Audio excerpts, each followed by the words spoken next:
Welcome to Car Shopping Questions and Answers. If you are car shopping now or in the next 6 months, I want you to type me in the comments. My name is Deshone the Auto Advisor. That's what I'm publicly known as. And all we do here is make sure that you know how to pay less than everyone else for cars. I'm very big on that. We spent the last 3 years helping people do this.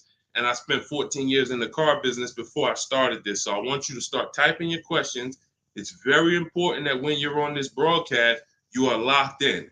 Block out everything else. There's a lot of stuff in this world that wants to distract you. When you are distracted, you pay more money. That is what happens. When you are distracted, you pay more money. The people who get the savings, the people who know how to pay hundreds, thousands less than everyone else are locked in. So if you're locked in, I want you to type the lock emoji, or I want you to just type locked in, and we're going to get the show on the road.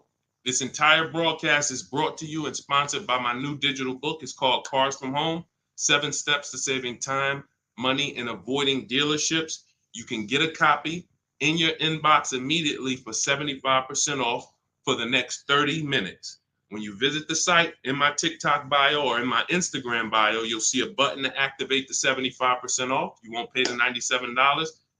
In YouTube, you guys will see a comment posted for you guys. I have a link pinned for you. And if you're on Facebook, if you're watching, I have a link for you floating. You can click that and that'll activate your 75%. But it's only for 30 minutes and you'll have the entire blueprint of everything we're going to discuss today. So while you guys are typing your questions, start typing your questions. Start typing your questions. I want to talk to you about the process. Thank you, Kelly. Good to see you. The process that we use to get below market leases, new cars, and used cars. Now, I know that might sound foreign to you. The idea of having a car shopping process may sound foreign because you may be used to winging it. Oh, I just feel my way around it. I hope I do okay. That is not a recipe for success, and you're not going to accidentally get a below market price. It's just not going to happen. You don't accidentally pay less than everyone else. You don't do that by winging it. And what I want to show you is how you can do this without being a good negotiator. So we use a 7-step process. That's why my book is called Cars from Home. You can already hear our process is at home.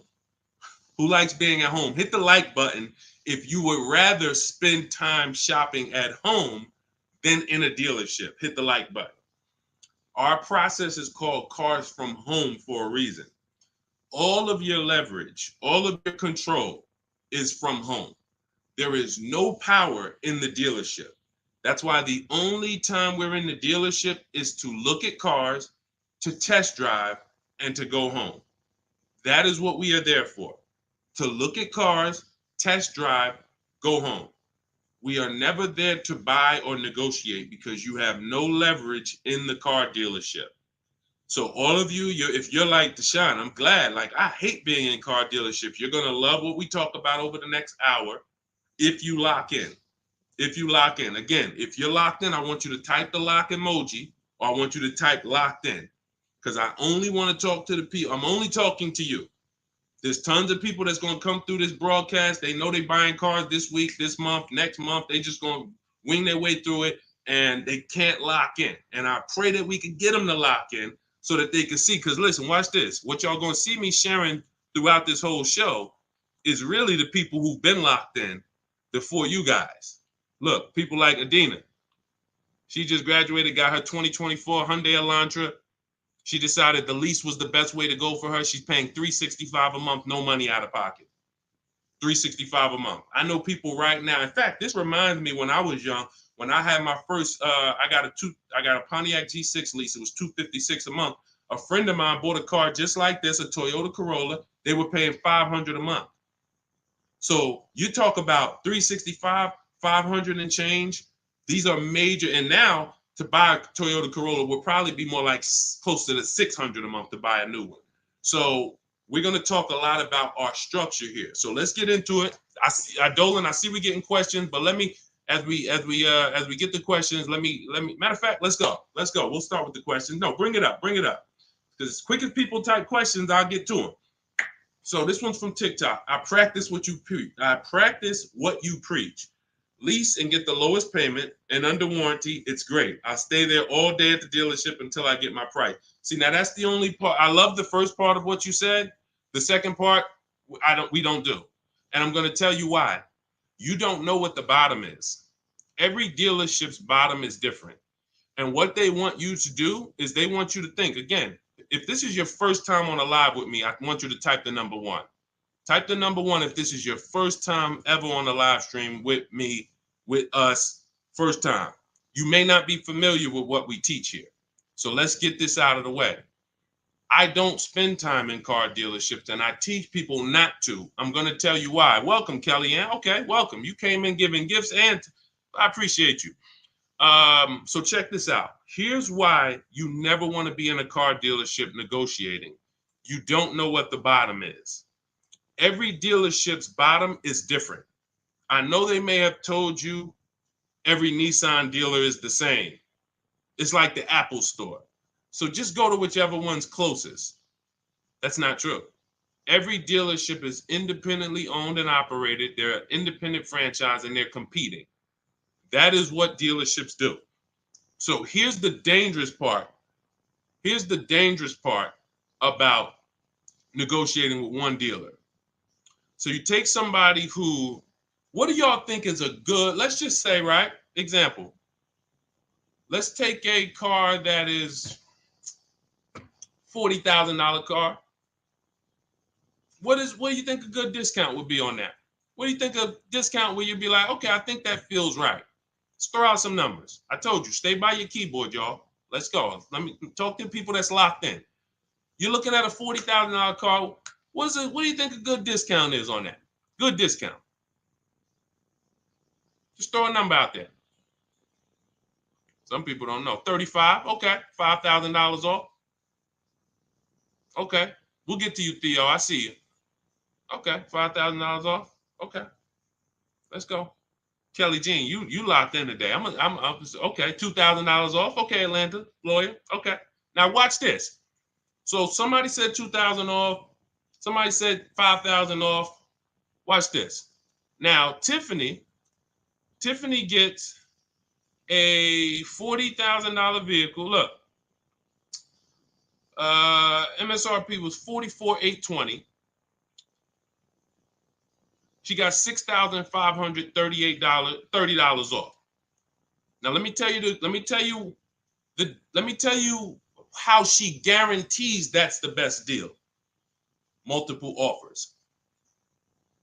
If you're in a dealership where the market price of the vehicle is everyone's charging $5,000 over sticker, $3,000 over sticker, $8,000 over sticker, then maybe a $2,000 discount is the best in the market. But there's no way for you to know that without multiple offers. Like, look at Eddie. Eddie was shopping for a Toyota. He bought it. This was last year. He bought it and he said, look, I went with the perfect purchase route, which is a strategy I teach. 2023 Toyota Camry hybrid with all the bells and whistles. Initial quotes were over 10,000 over MSRP. So if any of you are familiar with this vehicle, the Toyota Camry hybrid, dealers were charging people ridiculous money, and they still are. He ends up getting a $2,086 discount after he looked at multiple offers.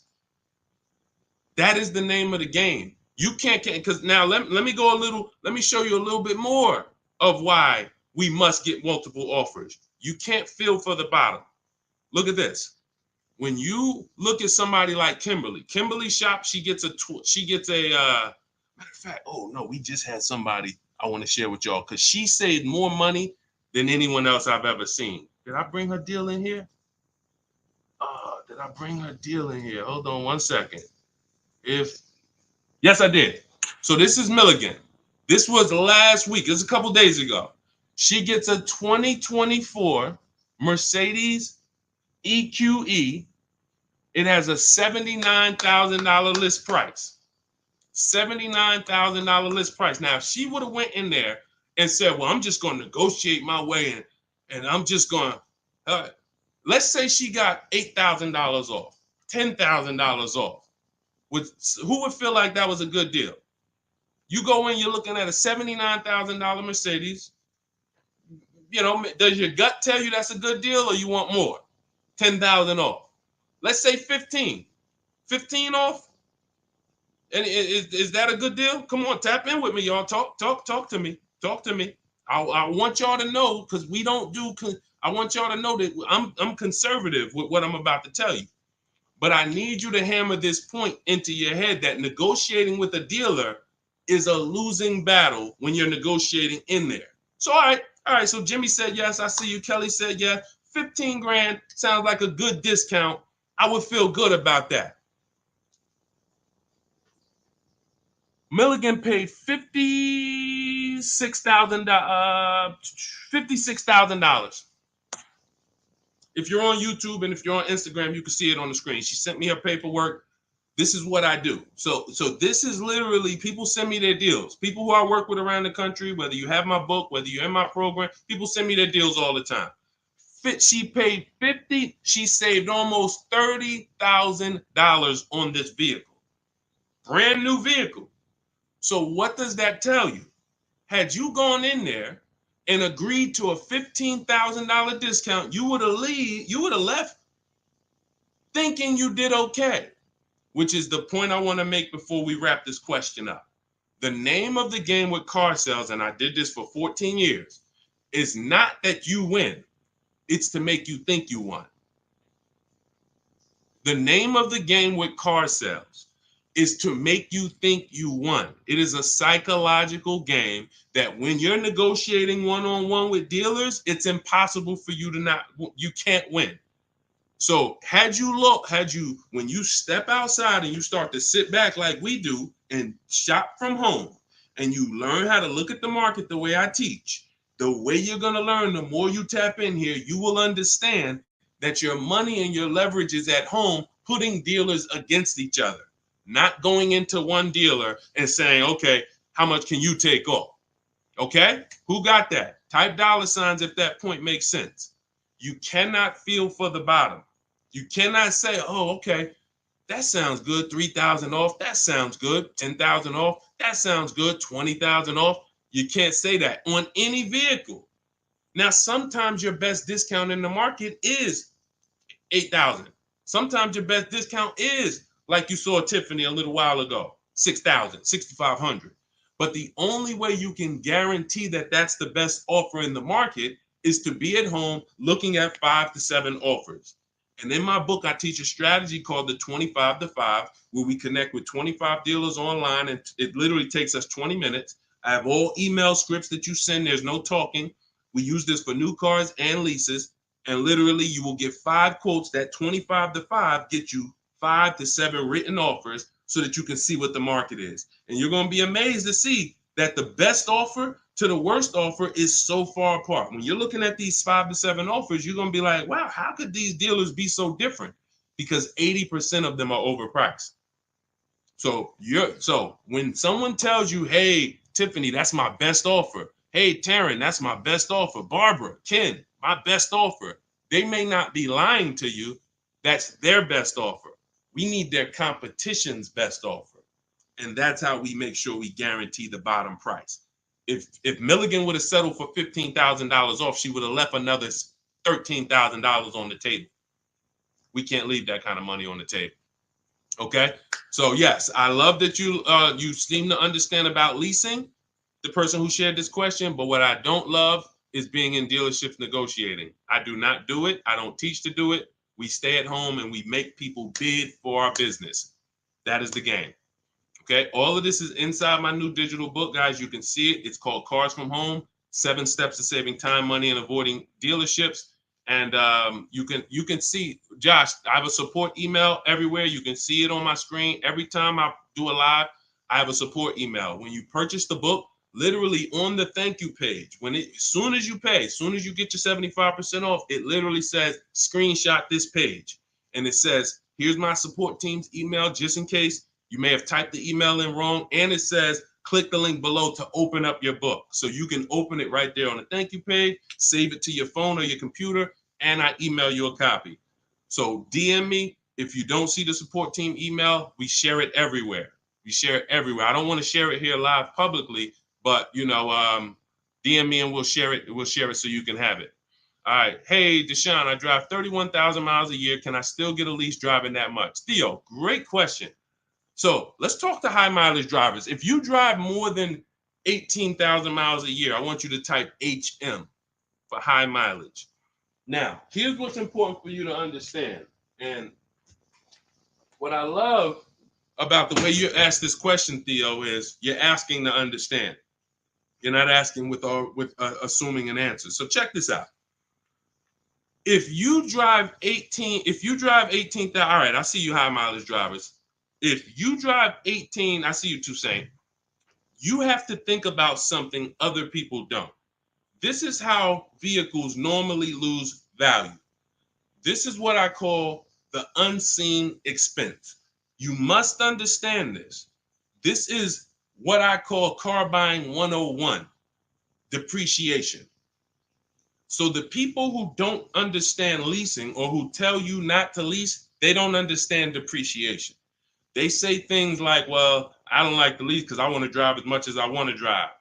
Here's the thing. You pay for your usage whether you buy or lease. Give you an example. Let's say you buy a vehicle today for $40,000. What's that vehicle worth in 1 year, everybody? Let me ask you. Throw a number out. You buy a vehicle today for $40,000. What is it worth in 1 year? Average miles driven, 12,000 miles per year. What is that vehicle worth? Is it still worth 40? Is it still worth 40? No. Right, exactly. 33. Let's go. Let's go. Shout out to the people that's not distracted. 33. Look. So now that's a good estimate. You look and you say, all right, that's 40. This is 33. That's 1 year of time I lost $7,000. Had nothing to do with the fact you bought the car. I thought you didn't pay for stuff if you bought it. I thought you could drive as much as you want when you bought it. So let's throw a curveball in for the high mileage driver, because this is the point we're making. What happens if you drive 20,000 miles? What's the car worth? What's the car worth? Instead of average miles, where like, okay, it'd be worth 30. You drive 20,000 miles, it's probably worth 30. Instead of 33, it's probably worth 30. You lost 10 grand of value. So the more you drive, the more you depreciate your vehicle. Does that make sense? It doesn't matter if you leased or bought. If you buy a vehicle for 40 and you put 100,000 miles on it in a year, that vehicle's worthless. You go around and you try to sell it, it's probably going to be worth $12,000 or whatever, $15,000. You destroyed the value with the amount of mileage you drive. So now once you see that, now you can get that, all right, I'm not off the hook just because I paid for my car and I didn't lease it.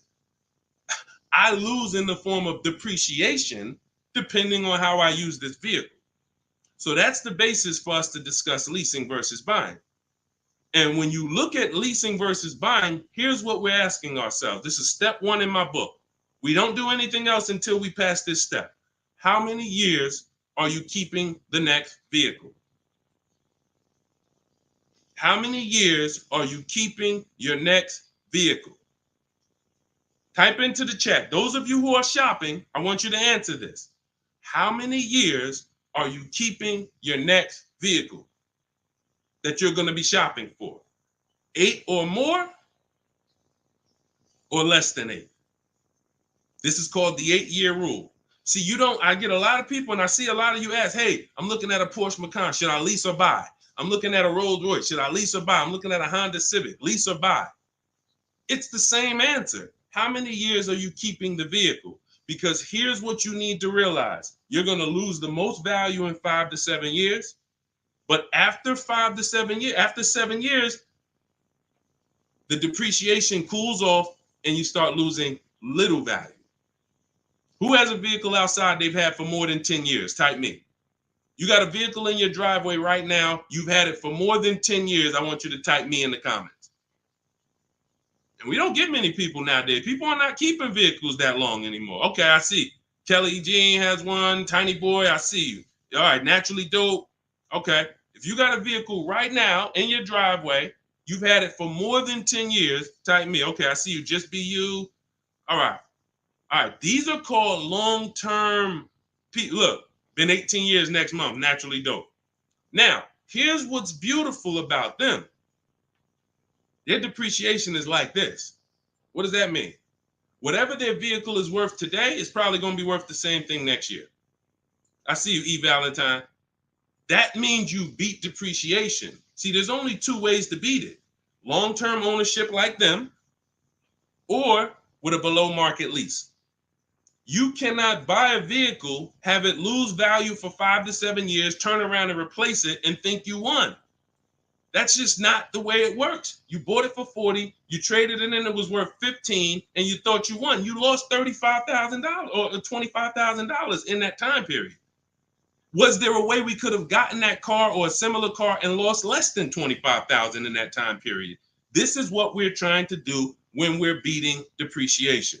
So if you are a long-term person, those of you who said, yeah, hey, Jose got 10-year Cadillac, had it from 2011, perfect. If that's your plan, you don't think about leasing.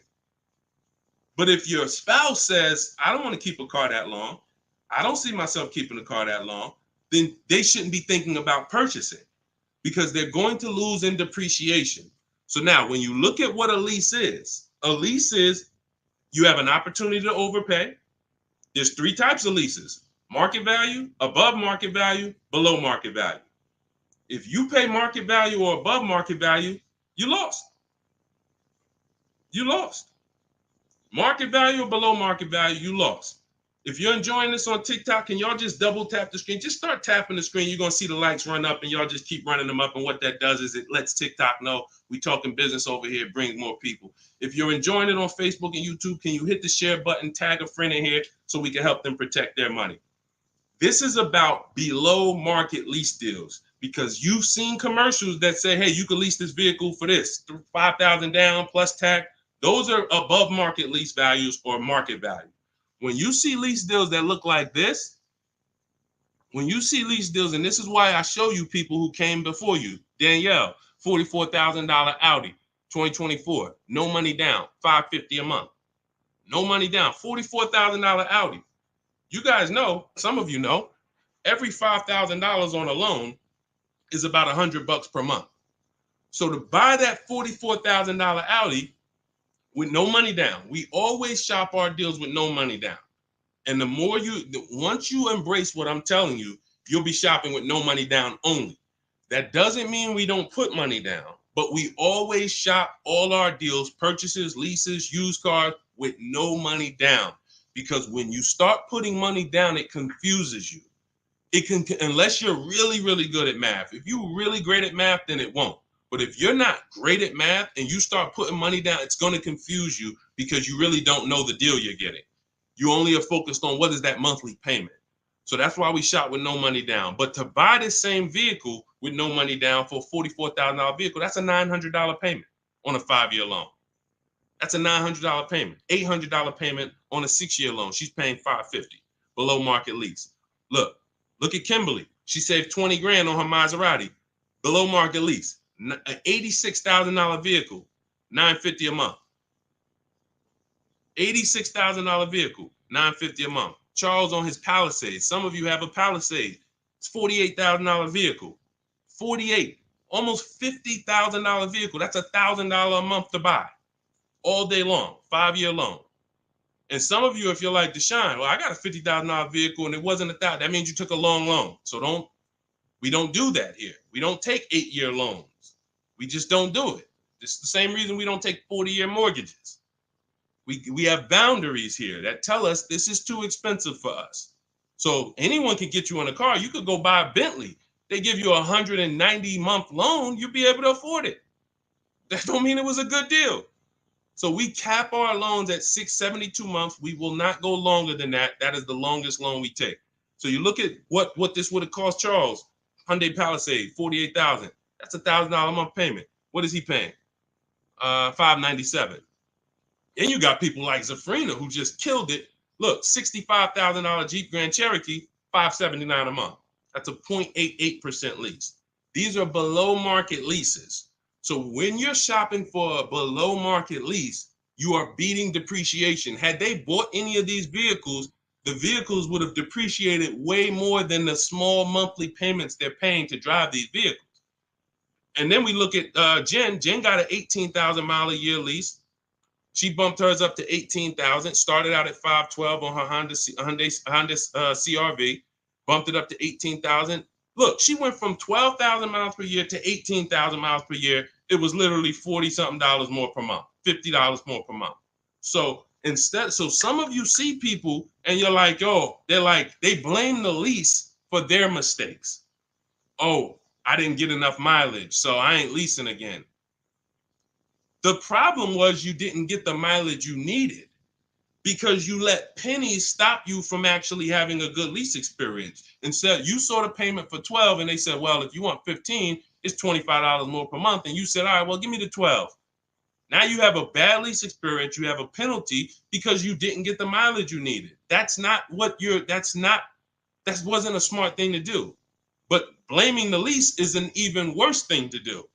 So we always get the mileage we need. So Theo, when we look at now that you understand depreciation, you understand you buy a vehicle, you're killing the value. You're driving 31,000 miles per year. But if you bump your lease up, and I want you to shop for your leases with 12,000 miles, no money down, only first month's payment, taxes and fees in the payment. You get multiple offers. You need to get at least 5 to 7 offers. You could do it manually. You want to call around? You could do that. I do it, and I teach in my book. We do it without talking. Literally everything we do is email. We don't talk to car salesmen. And I'm a former car salesman. So trust me, when I tell you my system is you don't talk to car salesmen, it's better for them and you. When you go pick up your cars from the way we teach, the car sales people are thanking you. They're like, man, this was one of the quickest, easiest deals I ever made. You knew what you wanted. You sent me an inquiry. You gave me enough information to make the deal. We did it in 20, 30 minutes. This was great. I would never develop a system that would make car sales people work hard. It's easy. They love what we do. But at the same time, you got to find the right dealers.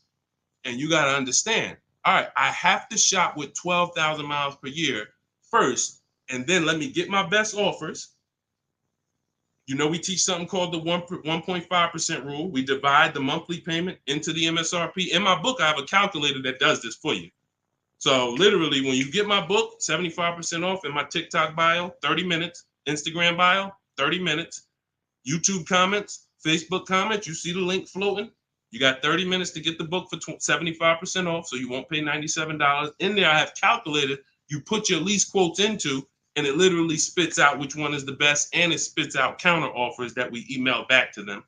So once you do that, you find your best deal. Is it 1%? Is it less than 1% like Zafrina's? Is it 1.2, 1. As long as it's under 1.5, out of all your offers, you need to have 5 to 7 offers. If it's under 1.5, now you got good value. And now you ask them to adjust it up to 31,000 miles per year. You can absolutely do a high mileage lease. And you are going to spend less if you're a short-term driver. So I told you guys, if you were on the stream the other day, I talked about the guy that came in. He's the one taught me this, a customer.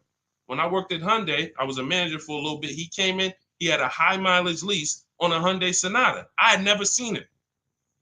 He had 72,000 miles on the car. And I was like, hey, you leased this? He said, yeah, I always lease. I'm in sales. He said, I used to buy my cars. I would always have negative equity. I had to do big down payments. I hated it. I started doing just a high mileage lease.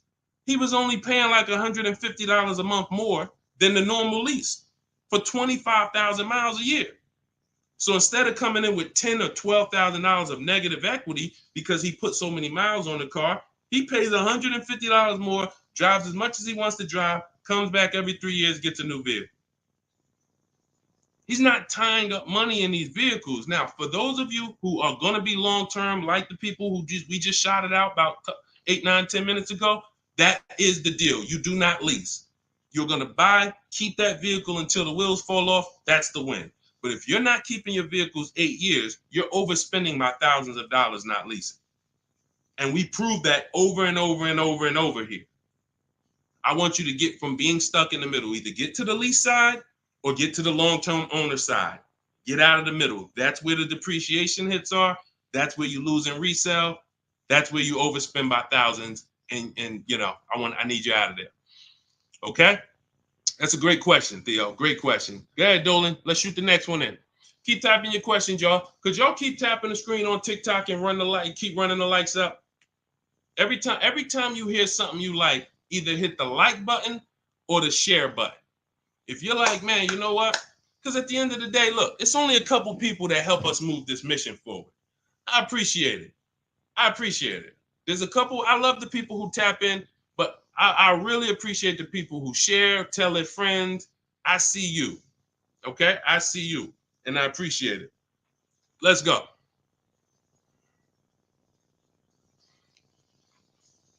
Okay, this one's from Instagram. If you negotiate with the manager, can you save because you're cutting out the sales guy? No.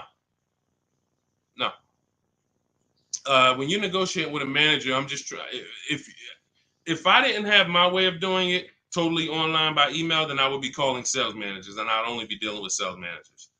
I'd be talking to at least 5. I'd be talking to as many sales managers as necessary to get 5 offers. And this is only for new cars and leases.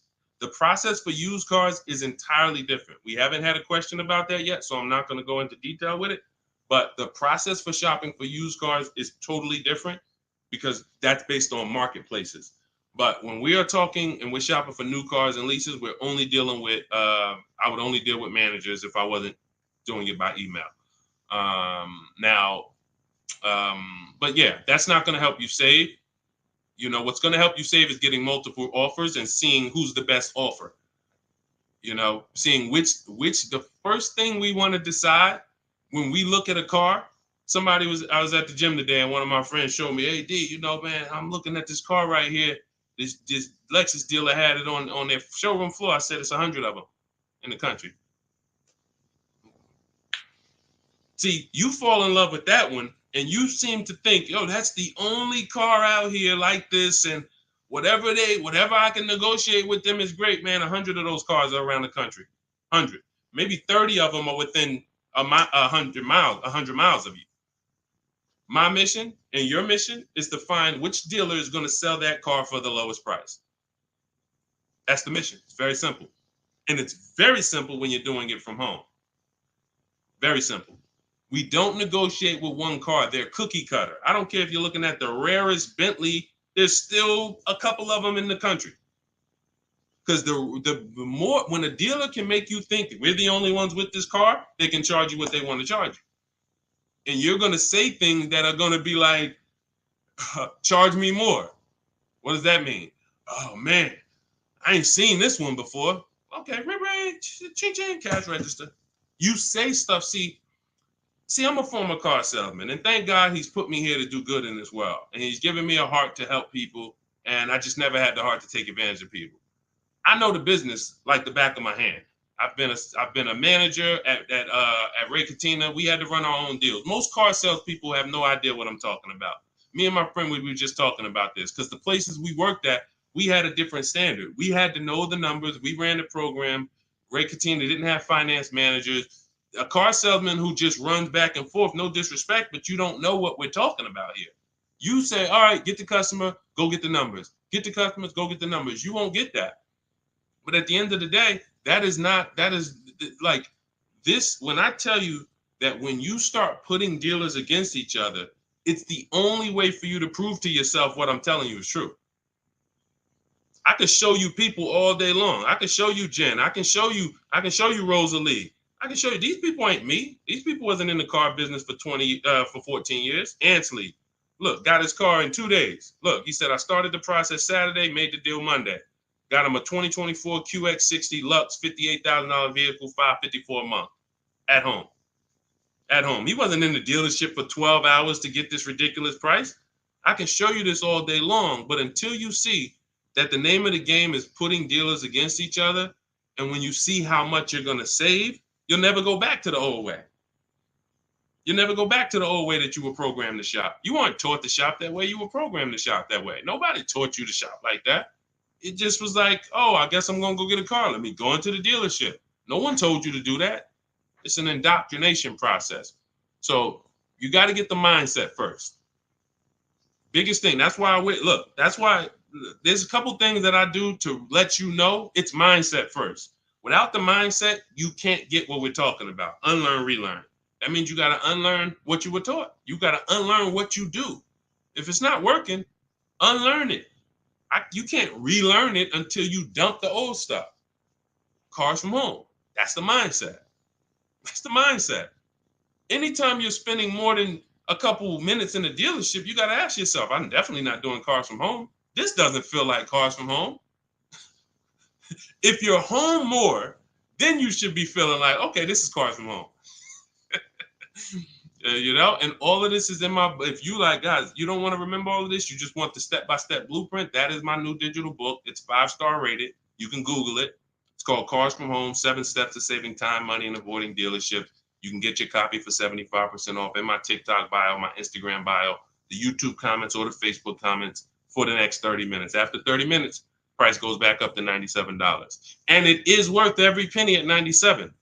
People saving $5, $10, $15, $20,000, never spending more than 30 minutes in the dealership. They pay $97 all day. We sold tons of books for $97, but $24 is better. So go ahead, Dolan, shoot the next one up. All right. This one's CPB013. Is the online price the lowest they will go on a used car? All right, so this is a good question. Is the online price the lowest they will go on a used car? If I've narrowed it down and I see a car that is priced lower than everything else on a used car, now we're talking about my multiple marketplace strategy, because this is how we look for used cars. We're looking at all the marketplaces. Everywhere there are used cars at, we're looking at them. Cars.com, Carfax, Car Gurus, Auto Trader, CarMax, Carvana, Driveway, eBay Motors. 8 marketplaces. We open these up, we start our accounts. Once we narrow it down based on title, service records, accident history. We cannot, hold on. I got a feel TikTok is telling me, let me just, hold on. Can y'all still see me on TikTok? Give me a thumbs up. Give me a 1 if y'all can still see me on TikTok. Give me a 1. I just want to make sure. I just had a pop-up message on TikTok. All right. Thank you, Tiny Boy. Appreciate it. Okay, so you now, listen, you do not buy a used car without making sure you see the service records. There are a couple big things, couple major things when you're buying a used car you need to do besides price. I'm telling you this. We tend to focus on price. We must get a quality car and a below market price. One without the other is a loss. If you tell me, Deshone, man, I used your strategies, I shop, I paid below market value, I know it, I saw this was the lowest car within 100 miles, but the car is in the shop every 3 to 6 months, that's a problem. We lost. So we must get both. So we narrow this down based on service records. As of right now, Carfax is the only one I know that shows service records. So now you can pull this and you can use this on your actual, you can use this as a last case when you narrow it down. Now in my book, it's only one strategy I don't share publicly. It's my secret strategy to get free Carfaxes. I share everything else, but that's my secret sauce. So that's in my book. I'm not going to do that here. And I'm going to tell you why. One Carfax covers the price of the book. So, those of you who want my secret strategy on getting free Carfaxes, that's in my book. But once we get the Carfax, we can see the service records. If the service records aren't consistent, do not buy the car. That's my recommendation. I don't care how good it looks. I don't care if he tells you, hey, I used to change the oil. I changed it myself. Without proper service records, the engine could go before it was supposed to go. The transmission could go before it was supposed to go. Like, this is literally the worst thing you can do. And you don't want that. Okay, let that be a deal breaker. No service records, deal breaker. So another thing you do is you type the vehicle into Google. If you're looking at a 2017 Kia Optima, what you do is you type in 2017 Kia Optima reliability. Skim the articles. Just skim the first page. It don't take you 5 minutes. Look for any red flags. Owners report electric issues. This vehicle has less than average reliability. Once you skim that and you see you're either going to eliminate that vehicle or it's going to pass, after you do that, I want you to type in 2017 Kia Optima longevity. Now you're going to see websites that look at engines and transmissions and what owners say in the long term. And it'll say these vehicles may last 200 to 300,000 miles. This is how you get quality. Again, you cannot get a great price and then not a quality vehicle. It's a loss. We got tons of people. You may have had that issue. You felt like you were doing good, and then all of a sudden your car's having problems. Whatever price you paid for it doesn't matter. The car's having problems. So this is how we prevent that to the best of our ability. So you type in longevity, you may see owners report transmission issues at 80, 90,000 miles. If you're looking at a vehicle with 70,000 miles, isn't that important? Type dollar sign if you understand. If you're looking at a used car and it has 60,000 miles, you do that quick search I just said, and it says owners report transmission issues at 80, 90,000 miles. Wouldn't you want to know that? Quick search. This is 10 minutes to say this is free. Free things that take no time, that save you thousands of dollars and headaches and money and all of this. So now, once that's happening, we're narrowing down. Now we look at the prices.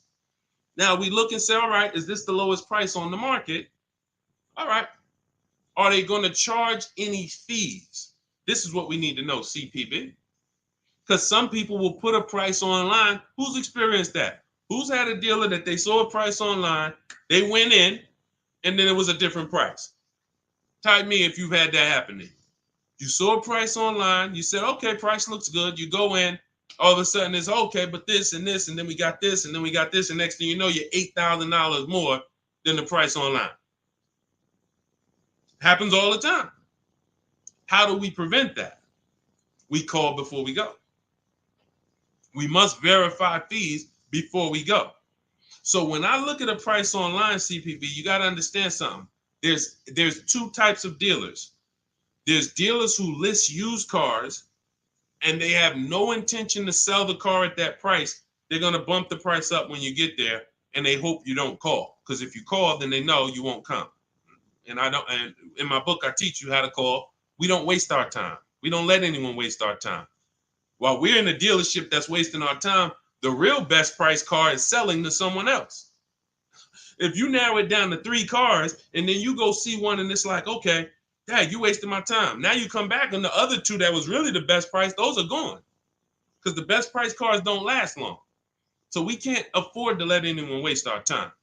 So now the goal is to see, can I get money off, but not here. We don't do that until we get there.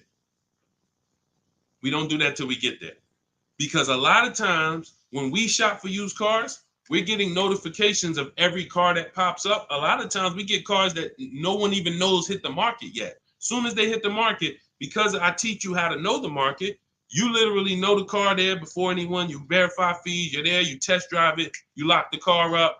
You can't call those dealers and be like, hey, could you take another $1,000, $2,000 off?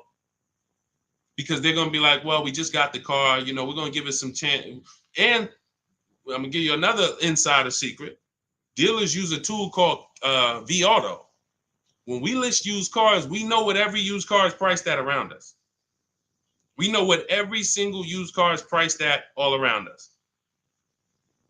So we know we're the lowest price car in the market. When you're looking at that car and you see that's the lowest price out of all of them, that dealer knows they're the lowest price. So when you call them and you look for more money off and you're not there, you don't have any leverage. So we do that when we get there. So this is all in the process that we use. I talked to y'all at the beginning of the stream. We talked about process. Everything we do is a system. That's why we have thousands of people that you look all over my pages, you read those comments, you see people sold their leases. I made so much money selling my lease. Oh man, I got $10,000 off. Man, I got a deal that was $200 less than what I thought I could get. Look, I had, I think Vicky, who wrote into me? I think Vicky wrote into me and said, What's her name, Vicky? Okay, can you take that question off, CP? Dolan, so I can see this. Okay, yeah, it was Vicky. She said, "Hey, Deshone, thanks to your book and the methods, I was able to get my new lease for a 2024 Volkswagen Atlas for $175 less a month than my first quotes. I did it all online except for picking up the car. I put no money down other than first month's payment in DMV. I saved over $6,000 over the life of my lease listening to your tips, using my scripts. My negotiating scripts, you don't talk, you're typing, you're copying and pasting. So if you have it, if you can't copy and paste, this ain't for you. If you're not good with a computer, you can't visit websites and copy and paste. This isn't for you. But that is the name of the game. That is the name of the game. Like, it is all about having a process, not winging it. This is a 5 and 6 figure transaction. You wouldn't wing a home purchase. I don't care if you found the least expensive shack in the country. You found a shack that was $40,000. And you're like, man, I want to buy that shack. You wouldn't wing that process, right? You wouldn't be like, oh, you know what? I can handle it. Forget the attorney.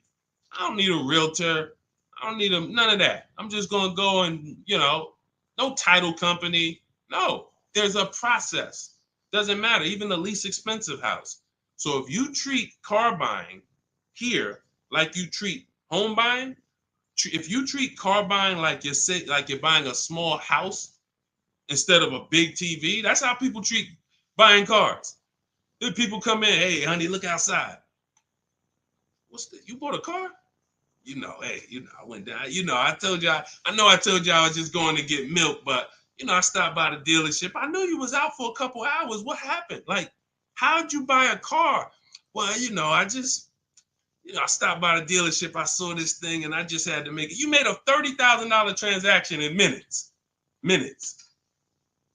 It's like it's a big TV, like you bought a 90-inch TV home. Look, honey, but I got a car, something that costs $50,000. I did it in a couple hours. This is why we're losing.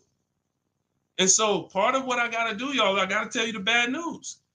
I got to tell you the bad news so that you can get to these prices. You're not going to get to these prices unless you realize that everything they taught you to do was for them to make more money. Once that clicks, you come over to our side and you join our side, and we'll just, you'll be winning for forever.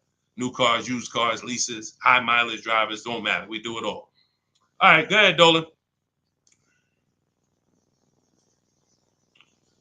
All right.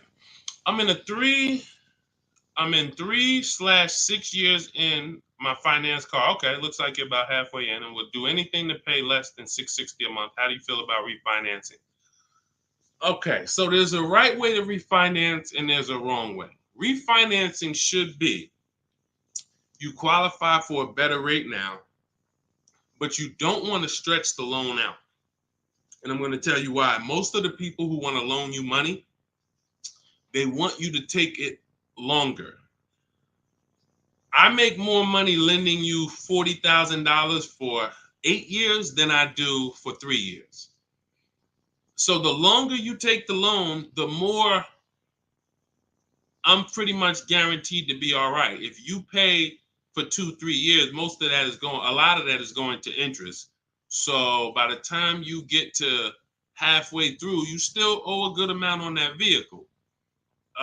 So most people, when they refinance, they call and they're like, okay, well, what's the lowest payment I could refinance into? And then they'll stretch the loan out. And that ends up, like, let's say if you paid 3 years already. Now you go in and you say, all right, well, what can I refinance to? They say, well, we could get you to $375 a month. We give you a new 6-year loan.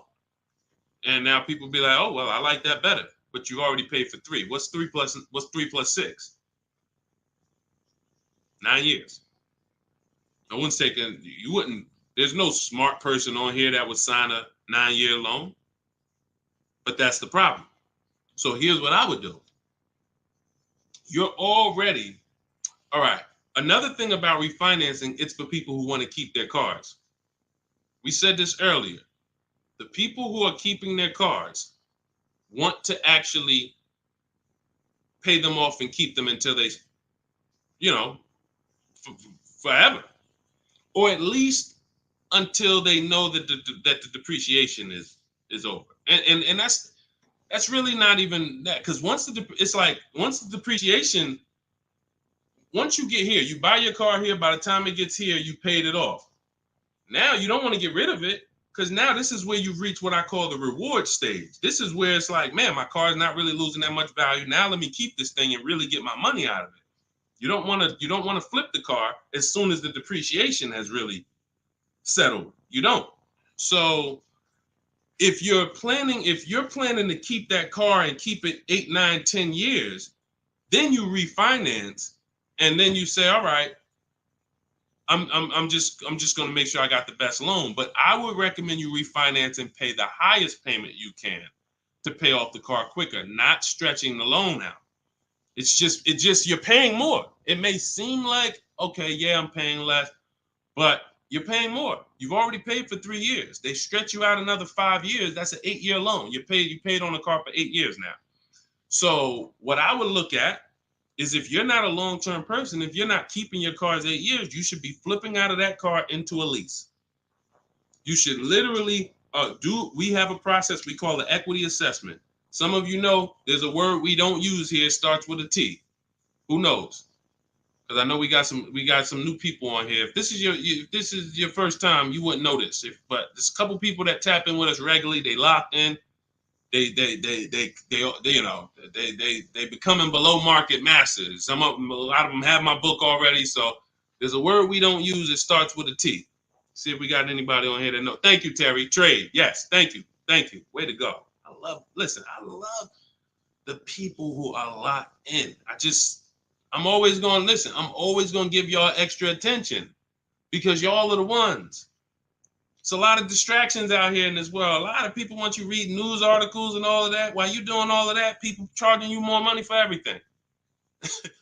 Stuff you didn't have to pay overpriced for this car. But because you didn't tap in and lock in, now you just went and did it over. So yes, we don't trade. So what you would do is you would do an equity assessment. We go to cash buyers. We use 6 buyers right now online. CarMax, Carvana, Driveway, KBB Instant Cash Offer, and AutoNation and Car Gurus. That's 6 cash buyers. They compete hard. 3 of them link you to a local dealership for a cash offer. 3 of them are online car buyers for cash offers.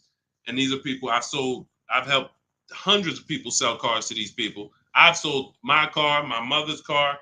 We both sold our leases, and I ain't gonna tell you what I made when I sold my leases, because that's when the market was high and every car was worth $7,000 to $12,000 more than it's worth today. You know, I'm so glad we look back and we helped a lot of people cash out and benefit from that market. That's no longer here. That's over.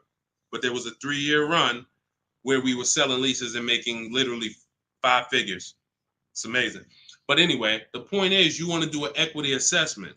You want to let these cash buyers bid for your asset and see what's the most you could pay. You're not going to get money. You're not going to get these numbers on trade. So once you do that, you see how much you can pay. Now we were switching to a lease. You get a below market lease on something. You drop your payment very simply. Very simply. You going into another finance though, it's going to be difficult for you to do that. It's going to be difficult for you to do that. Let me see the woman I had who went. She just did this. She literally just did what I just laid out for you. And let's see, what was her name? Melissa.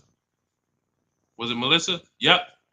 So Melissa said, you see this a couple days ago, she said, I took possession of a 2025 Honda Pilot EXL. She realized, you know, she wasn't a long-term person. She's not keeping her cars 8 years. She's losing on depreciation. Once she learned that, she said, Deshone, I'm following the strategies. I'm flipping into a lease and I'm going into, leasing like a boss. She ends up leasing. She now gets her equity assessment done. She finds out she has $12,000 of equity in her old car. $12,000 of equity in her old car. Now, after she does her equity assessment, she says, all right, let me get my offers for my Honda. Let me see the dealer that's going to sell it to me for the lowest price. If you're on YouTube, if you're on Instagram, you can see this. And I can't share this on the other platforms because it doesn't let me. But if you're on YouTube, you can see Melissa's whole deal that she sent.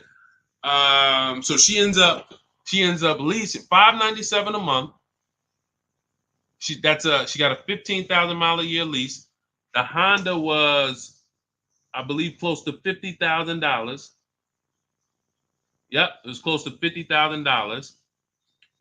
She has a $12,000 check coming that she's gonna put in her bank account. Now she was used to just flipping that over to the next car. That's how they get you. See, hold on, I got it. That's how they get you. She's used to going into the dealer. What's my old car worth? Who's done this? If you'll be honest and say, ouch, you've done this. If you can't say amen, say ouch. That's what my old pastor used to say. Can't say amen, say ouch. When you look and you go, what's my old car worth? I want to use that for a trade. I don't want to put no money down. That's why I got my old car. Now what'll happen is that old car, you just flip the finance, and now when you hear the payment, it's like, okay, I guess the payment's not that bad, but you don't realize your old car was a $10,000 to $12,000 to $15,000 down payment that just stacked their profit, and now it's all types of bad. It's because it's too much money for a person to control. It's too much money. When you go into a dealership to trade and you need a loan, that's 3 transactions you're giving to the dealership. 3. That means I want to sell you my old car. That's 1 transaction. And instead of me making people bid for my old car, I'm just going to give it to you. I'm going to just have you be my only offer. Even though I know, well, you don't know, that's why you're not doing it. Even though there's tons of other companies who want to compete to say, hey, wait, we'll pay more than that. We'll pay more. They're giving you 10 for the trade. We'll give you 13. We'll give you 12. Like, you don't know these people exist. So you're now giving that to the dealer. Now you say, and I need a loan. You don't realize there's banks and credit unions that want to compete all around you. Hey, we could do a better rate than that. We could do a better rate than that. In my book, I teach something called the bank bidding war, where we have all of these people bid for our loan, and it doesn't affect our credit. There's a particular way we do this. It's a bank bidding war. They give you a window to shop. Now, you can't let dealers run your credit and just run you, that's different. I'm talking you rate shopping. But you're giving that transaction to the dealer without shopping it. And then you're buying a car from them, even though there's other dealers who have the exact same car that you're not getting prices from. That will sell you the car for $3,000 less, $5,000 less, $8,000 less, $15,000 less. You won't know that because you're just dealing with this one person. So that is what happens most of the time. That's why when you step into our way, you see it's totally different. You can't even mix what we do here with how y'all do it. You can't. It's oil and water. So that's how Melissa did it. The same way I just told you to do it. She said, you know what? I'm not buying these cars anymore. I'm not keeping them 8 years. If I'm keeping a car 8 years, then I'll shop to buy again. Again, for those of you who just came on the stream, if you are keeping your car more than 8 years, your next car, you shop for a purchase. New car, used car, purchase. But if you cannot tell me 100% you are keeping the car 8 years, you should be shopping for a lease. It's not even close. The prices paid, the quality of vehicles driven, as long as you're getting the right mileage you need, it's the best thing ever. New cars, and we're paying cents on the dollar compared to everyone else. But you have to bid these out. Can't walk into a dealer and say, hey, work me a lease out. You're never going to get these prices. Never. Go ahead, Dolan. Next question. All of this, for those of you who like Deshone, listen, I love what I'm hearing, man. It's no way I'm going to remember all of this. This is all in my blueprint. I'm not winging any of this.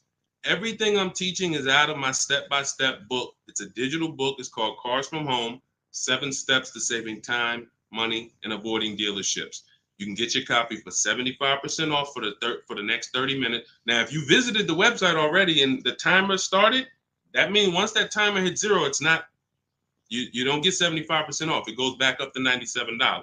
So you won't get the $24 price. But if you get there before the timer hits 0, in my TikTok bio, in my Instagram bio, you can get your 75% off. It'll be in your inbox before we even end the stream. It'll be in your inbox in 5 minutes.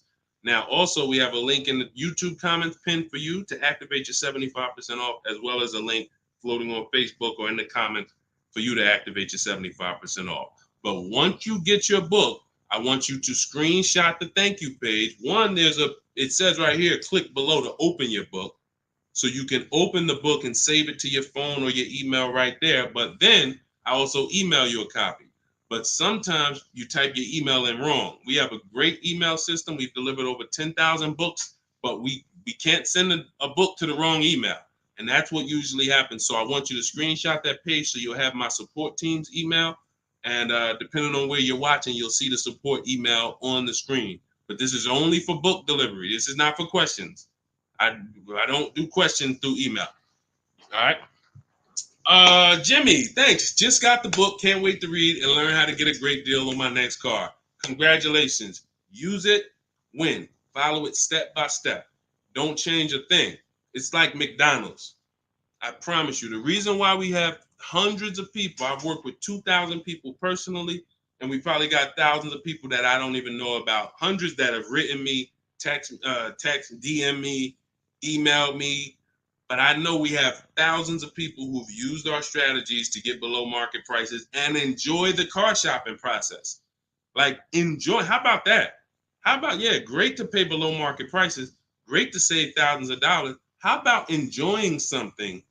Enjoying a process of something that you're about to spend 5 or 6 figures on. Not like, oh, just get me out of here. I've had people who I've seen them. I see them at the dealership when I was in there. They can't wait to get it over with. Oh, I hate this. It's a shame. It's a shame. We enjoy car shopping. When you're in control, when you're making people bid for your business, when you see companies, banks, dealerships fighting in your inbox, hey, look at my offer. Look, hey, anything we can do? When you feel like that, you see you are the prize. You see, you're the prize. Your business is the prize. The way we shop, we're the prize. You know, the way you've been taught to shop, you're begging. You're just begging. Come on, can you take off another 1,000? Come on, you really gonna lose a deal over, $20 a month? Come on, I know you can do better than that. You're begging. Mm-mm. Mm-mm. Yeah, congratulations, Jimmy. Keep me posted and make sure you email me your deal when you get it. I can't wait to see it. Go ahead, Dolan. Got a time for a couple more. All right, let's get through as many as we can. Let's go. Just be you. What's average credit score you need for a good lease with no down payment? I would say I like to see people around 670, 660. Depends on the vehicle you're shopping for. Now, there's some vehicles that won't let you be their first lease. If you've never had a car loan, you need to have a car loan. Mercedes was big on that. You know, they wanted you to have a car loan or lease prior to them. But usually a 680 can get you approved tier 1 for most vehicles that I've seen. Now, it's not all about credit score. It is. I have something in my book I call, it's called, leasing and credit. And what I tell you is it's about profile. It's more about profile than just score. Profile is like nothing gets you approved for a lease like a paid car. If you paid on time for a car you have now, even with a 640 score, if they look at you and see, wait, well, she never missed a payment on her car in the last 5 years, there's a good chance you're going to get approved because that weighs heavy, but if you don't have a car or a paid off car, then you want to have a higher score, 680, 690, 680 I usually see. And again, it depends on the vehicle, but most vehicles that I've seen with a 680, solid profile, good income, you don't have to make a lot, just they need to see that you can afford the vehicle. That's just fine. Yeah, that's just fine. And look, if you're not ready to get a lease yet, then you should be setting yourself up to get a lease. You should be setting yourself up. No, thank you, baby. You should be setting yourself up to get a lease. What does that mean?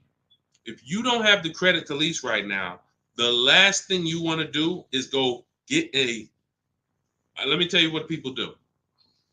Can't sacrifice. Can't sacrifice. You know you don't have the credit, but you want to drive the nice vehicle. So you're going to go out and you're going to spend 20, 25, 30 and say, hey, what could you get me to on that? Now you go out and you're paying $800 a month. Now, you're already slightly shaky in your payment history. That's a problem because you're biting off a big payment. You're typically going to overpay for that car, and the interest alone is going to be an overpayment. Not to mention the price of the car you paid. So you're getting charged more for interest, which is normal. But without shopping strategies, now you go and you overpay for the car. So you might overpay for the car, and now you got a 22, 25% interest rate. You're burying yourself. So now you look up and you say, okay, next car, am I any closer to leasing? Not if you missed a payment on that. One late payment on that, no, you jacked yourself up. So what I teach people to do is when you don't have the credit, get something very inexpensive. Get something that you can get, the least expensive car that you can get a loan on. Get a car that was like a Hyundai Elantra or, Toyota Corolla, something small. That was the smallest car you could get, because the smaller car you get, that means you could get it pre-owned and it won't be that expensive. Like, all right, a Hyundai Elantra is $24,000 brand new. That means I could get, if I wanted to spend 10 grand on one, I should be able to get one that's like 7 years old, 8 years old. It's only 24,000 new. I shouldn't have to, but if I'm looking at a car that was 50,000 brand new and I want to spend 10 grand, then, I'm going to get a 10-year-old one with 100,000 miles. So we want to get the least expensive car, the smallest car, no frills car, just to have a payment history. Build that payment history, $250 a month, pay them, work on your credit. Now in 18 months, you go and you flip to a lease. 18 months, 2 years, you go and pull up in a brand new car. The people gonna look and say, oh man, I ain't realized, man, I saw you pull up in that old thing and I was like, man, what's she doing driving that? But you ain't know, this is a plan. This is a strategy. I'm not gonna go and bite off a expensive car. What I need to, I need the nicest car, knowing that my credit isn't there yet. I'm gonna sacrifice now for 2 years, get a car with a low payment, make sure it's reliable. I call this a smart car. It stands for saving money at the right time. And then in 2 years, I'm flipping into a brand new lease because I worked my plan. But that's a plan. How many people I saw with bad credit driving Dodge Chargers? I look at what they paying and it's like, yo, dog, this is a horrible deal. Why'd you do this? You couldn't just sacrifice. You already make the money. You could have bought a less expensive car, fixed your credit, and in 2 years you've been driving a new Dodge Charger with, leasing it. Like these are the things that I tell people with bad credit, because it's a real financial. You need a plan. You need a plan. So good question though. Just be you. All right, go ahead, Dolan. Send one more in. Let's go. Everybody getting value. If you're getting value out of the stream, type $signs. Type $signs. This is what we do over here. I see y'all running the likes up on TikTok. Shout out to everybody tapping the screen. Appreciate y'all. Queen Daphne, I was leasing for 20 years and I bought this last car. I have 76,000 miles on it in 4 years. Now I want to get a new one. See, you're a lease person. So you shouldn't, you're a lease person. You should be leasing, getting yourself, if you have in 4 years, 76,000 miles, that's about, it's probably about 18,000 miles a year. Look, here's the thing. Look at Jen. If you didn't see Queen Daphne, I shared Jen's deal earlier. Look at Jen. She got the exact lease you need. Look, finalized my deal this evening. Honda CRV hybrid, very popular vehicle. 39,155, 512 a month at 12K. We always shop 12K with no money down. It was a 512 a month payment. That's a 1.3% lease. 512 on a $39,000 vehicle. So now once we shop our deals for 12, that's when we adjust with the dealer who wins the bid. Whatever dealer wins the bid, now we adjust the mileage with them. We customize it with them. So she said, okay, she told the dealer she wanted 18,000 miles per year. It went from 512 to 563 a month. That's it. Literally. $50 more a month, and she's driving 18,000 miles per year. $50 more. That's what people don't do. They take the 12, $50 more a month times 36, that's $1,800. $1,800. $1,800 over a 3-year period. $50 more per month. She gets what she needs. Instead of a person who says, well, I really needed 18, but I got 12. So you got 6,000 less miles than you need. Multiply that by 3 years. That's 18,000 miles over you're going to go. At 25 cents per mile, you're going to be charged. 18,000 miles over at 25 cents per mile is $4,500 penalty. This is what we call penny wise, dollar foolish. Penny wise, dollar foolish. I'm going to pay $4,500 at the end to avoid paying $1,800 over 3 years. Y'all understand? You understand? It's always about getting the mileage you need. It's always less expensive to get the mileage you need because people think they can avoid that. They think, some of it is the dealer's fault and some of it is the person's fault. The dealer may lie to them and say, hey, if you go over miles, don't care, just come back and we'll get you out of it. They're just rolling that $4,500 penalty over to the next car and burying it and stretching it out. That doesn't go away. You cannot, because you know why the dealer has no control over this? Because the dealer has nothing to do with that. It's the bank's vehicle. The bank is expecting you to bring back the vehicle with the mileage you said. So when you bring it back and it has 18,000 more miles, you owe the bank. The dealership is out of it. The day you buy the vehicle, that paperwork signed, the check gets cut, dealership gets paid, dealership's out of it. They have nothing to do with the car anymore. It's between you and the bank. That's the bank's car. That's why when you drop off a lease, you pay a disposition fee to get the money, to get that car back to the bank where it belongs. The dealer has to transport it to the bank. It's their car. So it's always, we always shop for what we need. And it's a small amount of money. So what you do, Daphne, is you do your equity assessment. We talk about it. If you missed it about 10, 15 minutes ago, you can go and watch the YouTube replay. Or if you want everything I teach step by step in my book, it's in my digital book. You can click the link in my Instagram bio or in my TikTok bio. You get 75% off, so you get the steps for $24. As long as you get there before the 30-minute timer goes to zero. But what you do is you do your equity assessment to find out the most money a company will pay you for your current car. See if you have equity or do you have negative equity. And once you do that, now you move into shopping for your replacement lease. And it's simple. You separate those two transactions and you'll be just fine. And it's very, very simple. But I wouldn't, unless you're keeping your car 8 years, don't do this. And this happens a lot. People who love leasing, enjoy leasing, and then all of a sudden you buy something and it's like, nah, you know what? I really want to get back to leasing. That happens. I did it. And I broke my own rule.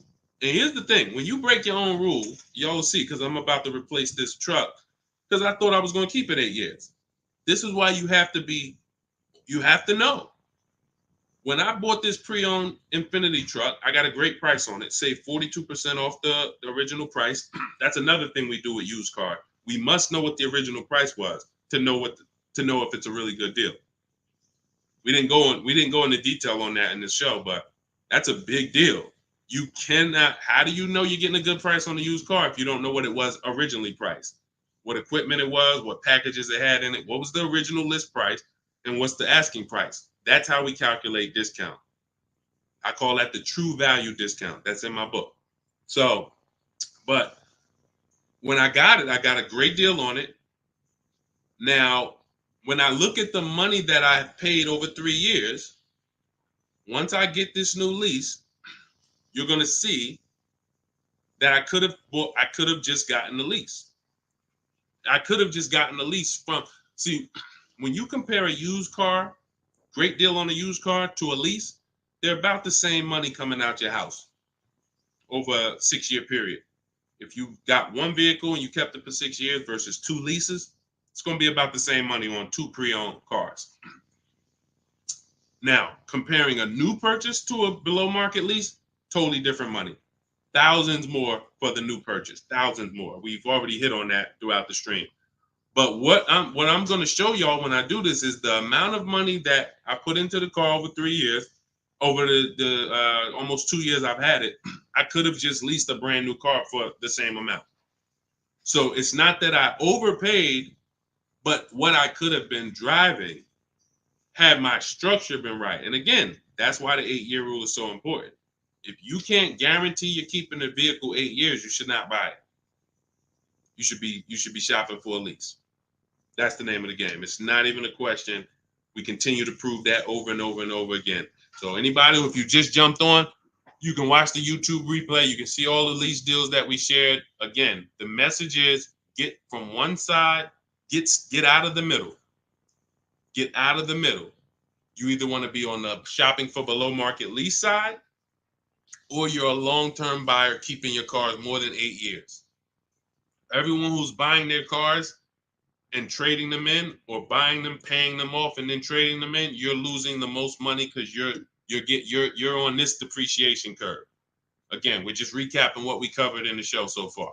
This is how you're losing value, and then as soon as you get to the bottom where it's starting to cool off, you replace your car and you go do this all over again. So you need to get to one side. You either want to be shopping over here for below market leases, or you're keeping your cars long enough to beat depreciation, like the people we talked about earlier in the show who said they had cars for 12 years, 10 years, 15 years, 18 years. That's the name of the game. You don't want to be leasing and then buying the lease. You're mixing them. You don't want to be buying the cars and then replacing them before they're paid off. You're stuck in the middle. So let's get in the right structure. Again, all of this is out of my new digital book. It's 5-star rated. It's called Cars from Home, 7 Steps to Saving Time, Money, and Avoiding Dealerships. It is the blueprint for below market leases, the blueprint for below market used cars, new cars, high mileage drivers, high mileage leases. Everything you need is in there in a step-by-step fashion, making banks and credit unions bid for your business instead of just going with one bank.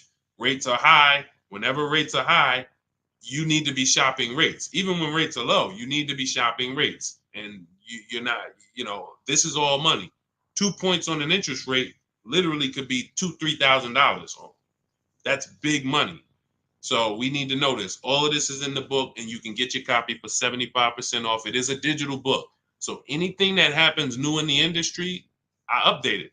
Example, Vroom went out of business. Vroom used to be on our list of people to sell our cars to on the equity assessment, and they were on our list of pre-owned cars. When we would shop for pre-owned cars, Vroom was on our list. Vroom went out of business. I went right into the master file, updated it. Everyone who opens up the book, you never saw Vroom since then. I couldn't do that with a print book. If I had 10,000 copies in print in people's houses, how do we update it when these companies go out of business or when a new website comes into the market? So with a digital book, we do that. You get free updates for now, and that's what we've been doing. So 30 minutes only. Once the timer hits 0, the price is $97. Once you get to, before you, where can you go? TikTok bio, Instagram bio, Facebook link in the comments, or it's floating, YouTube pinned comments. Get there, get your copy for 75% off. And please send me your deals. When you make your deals, send me pictures of the car, send me the details. I can't wait to see it. All right, we'll be back for another stream. Shout out to everybody who checked in. Shout out to everybody that was locked in. God bless y'all.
Welcome to Car Shopping Questions and Answers. I am your host, publicly known as Deshone the Auto Advisor. We do these shows throughout the week to make sure that you guys know how to have a process to get below market deals. There's three types of prices you can pay with any car: market value, above market value, below market value. Below market value is reserved for the people who have strategies. It's not for the negotiators. Great negotiators pay market value all the time. They never know it. The only way to guarantee below market deals is to master the art of putting dealers against each other, looking at multiple offers. That is how you guarantee below market deals from home. So everything we're going to be talking about today is something we call the cars from home mindset. You do not need to spend more than 30 minutes in a car dealership to pay below market price. What you need to do is learn how to make dealers compete for your business so that you can stop begging for discounts. So you'll see this in a whole different way. We got a couple questions already that came from TikTok, so we'll get to those. You guys can start typing your questions. We have Dolan in the background. He's moderating, and he's going to bring in as many questions as we could get through in the next hour. So we're going to try to go as fast as we can. Let's get the show on the road. Everything you're about to learn is going to be out of my new digital book. It's called Cars from Home, 7 Steps to Saving Time, Money, and Avoiding Dealerships. And as part of our welcome offer, you can get a copy for 75% off. It's normally $97, and it's worth every penny. You can Google it. You can see it's 5-star rated reviews, but I want to make you a special welcome offer to get your copy at 75% off. You can get it in my TikTok bio and my Instagram bio. Just click the link and it'll activate that 75% off. And for those of you watching on Facebook, you'll see a link floating. And for those of you on YouTube, we have a link pinned in the comments for you. So, but that's only for 30 minutes. Once that countdown hits 0, the price does go back up to $97. So even if you miss it, you want to get your copy. It'll be everything we're talking about. Okay, Dolan, let's get going. You can put the first question in. This one's Angie B. How are you?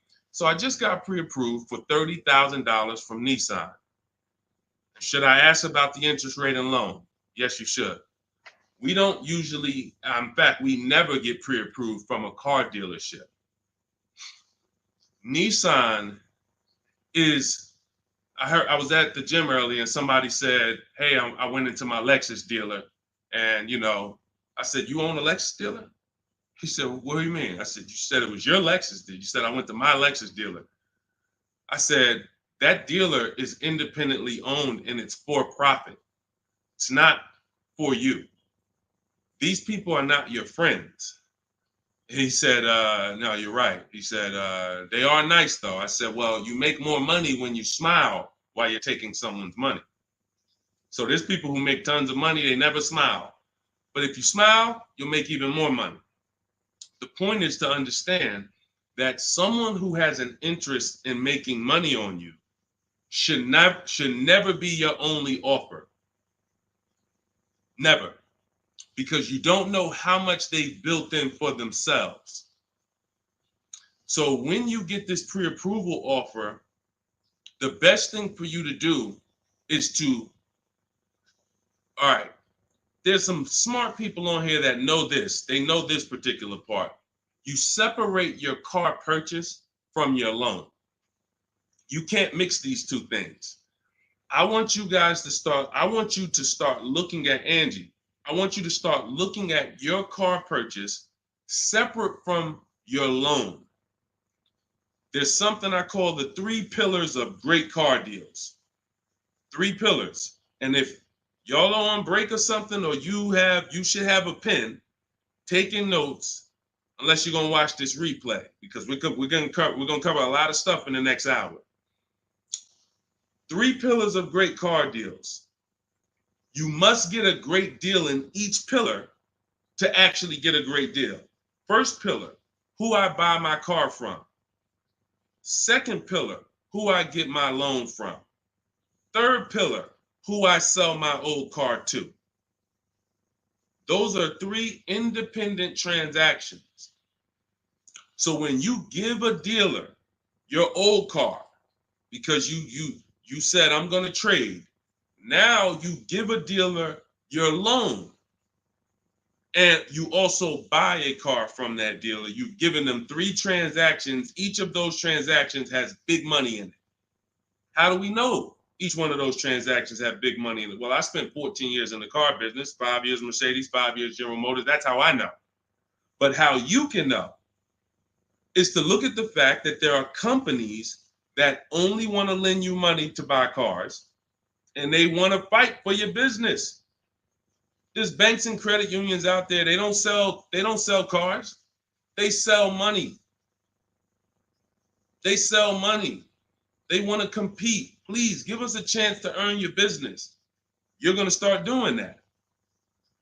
There's companies out there, Driveway, Carvana, Kelly's Blue Book Instant Cash Offer, AutoNation, CarMax, Car Gurus, 6 offers. There's companies that buy cars. They pay cash. This isn't Facebook Marketplace. The only way we used to get more money for our old cars than we could get from a dealer is we had to sell it privately. Y'all remember that?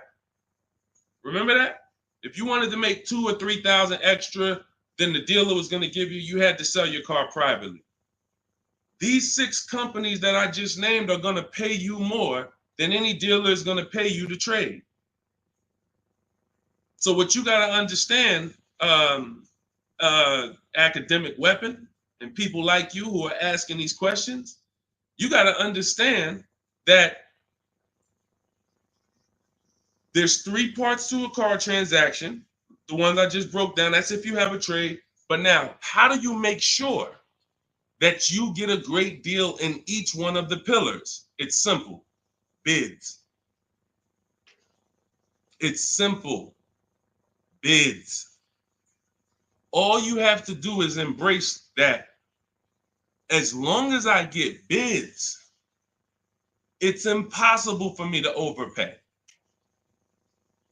This is great for the people who's not a good negotiator. Let's be honest here. If you're not a good negotiator, type not me.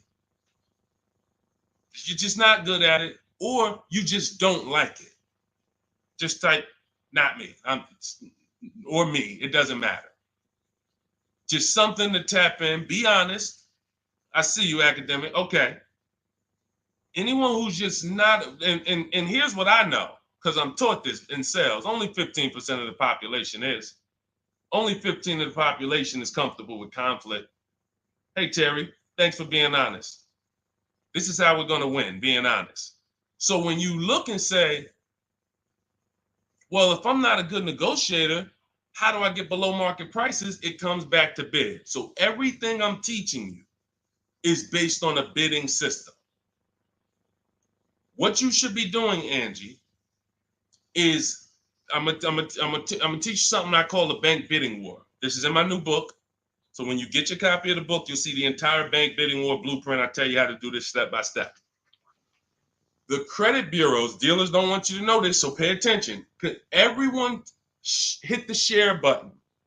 Shout out to the sharers. I need everyone who shares to hit the share button. If you're on YouTube, hit the like button.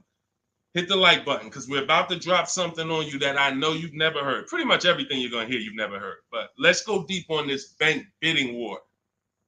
The credit bureaus allow you to have multiple lenders access your credit within a certain period of time.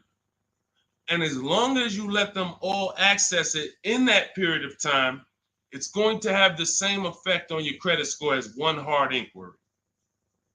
So if one hard inquiry on your credit would have lowered your score 9 points, you can have 20 and it'll lower your score the same 9 points. So obviously, if we could have one and we're going to take a 9-point hit, or we could have 20, what's better? With one person competing for our business or 20? So you cannot go into the dealers to do this. You can't say, well, I heard Deshone said I could go to this dealer and let them run my credit, and then the next day I could go to this dealer and let them run my credit. That's not how it works. You cannot do that. What you will do is you will make your deal for your car. First thing you're going to do, Angie, in the bank bidding war process is let's see, are there any special interest rates in the market? That's always step one. Bank bidding war is 3 rounds. Step one is, are there any special interest rates for the car I'm looking at? Are they running 0%? Are they running 1.9%? Anything that I know a bank or credit union can't beat at all. It's a sub-vented rate. It's like a rebate on a finance. It's the company saying we want to move a lot of these cars. Let's give the people low interest, no interest. Now, once I check that off, there's no special rates. Now we're moving to the next step, which is shopping for our car. Now, I have a tool in my book called the Perfect Budget Exercise. I created a calculator to do this because most of what you need to do when it comes to getting pre-approved is for budgeting. No different than buying a house. They tell you, hey, you're pre-approved for $400,000 at this interest rate and for a 30-year mortgage. Why do they do that? So you can budget. So the only purpose of a pre-approval is to budget. So the problem with these pre-approvals now is they're doing something where they're trying to get over on you. And they just see anytime the public starts to move in a certain way, here comes the scammers, here comes the wolves. Once the public started talking about pre-approvals, every bit of the conversation went there, but they don't want you to get pre-approved and shop competition. They want you to get pre-approved and locked into them.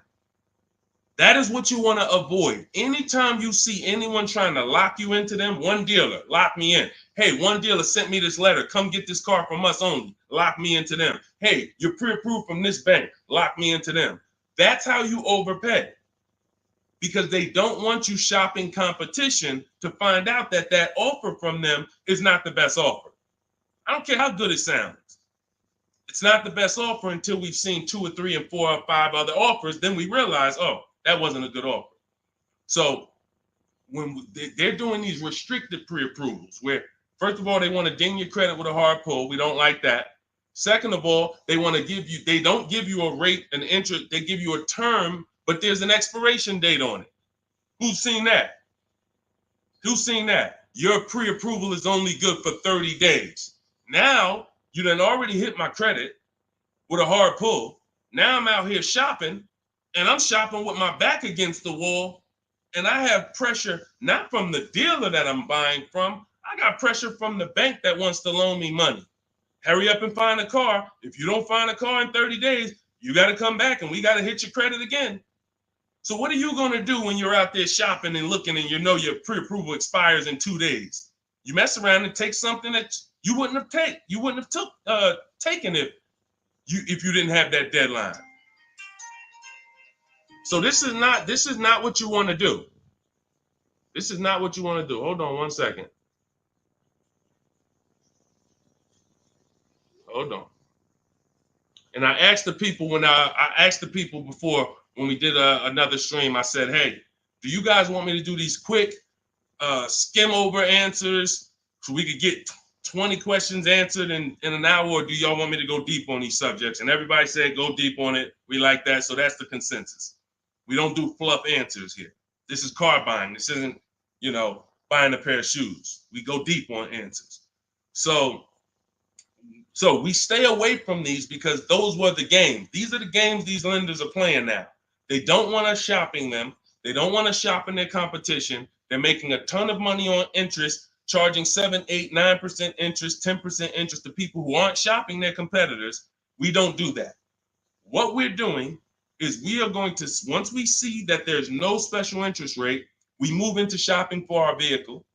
Now we're getting bids. Once we find the best offer on our vehicle, new car, used car, we lock it up with a deposit. We never take on the spot delivery. Type a $sign if you understand. Type a $sign if you've ever taken on the spot delivery from a car. You went in, signed the paperwork, same day, took it home. Type a $sign if you've done that. We don't want to do that anymore. I'm going to tell you why. On a finance, you don't have an opportunity to shop rates. You got to shop rates. From now on, you will be shopping rates.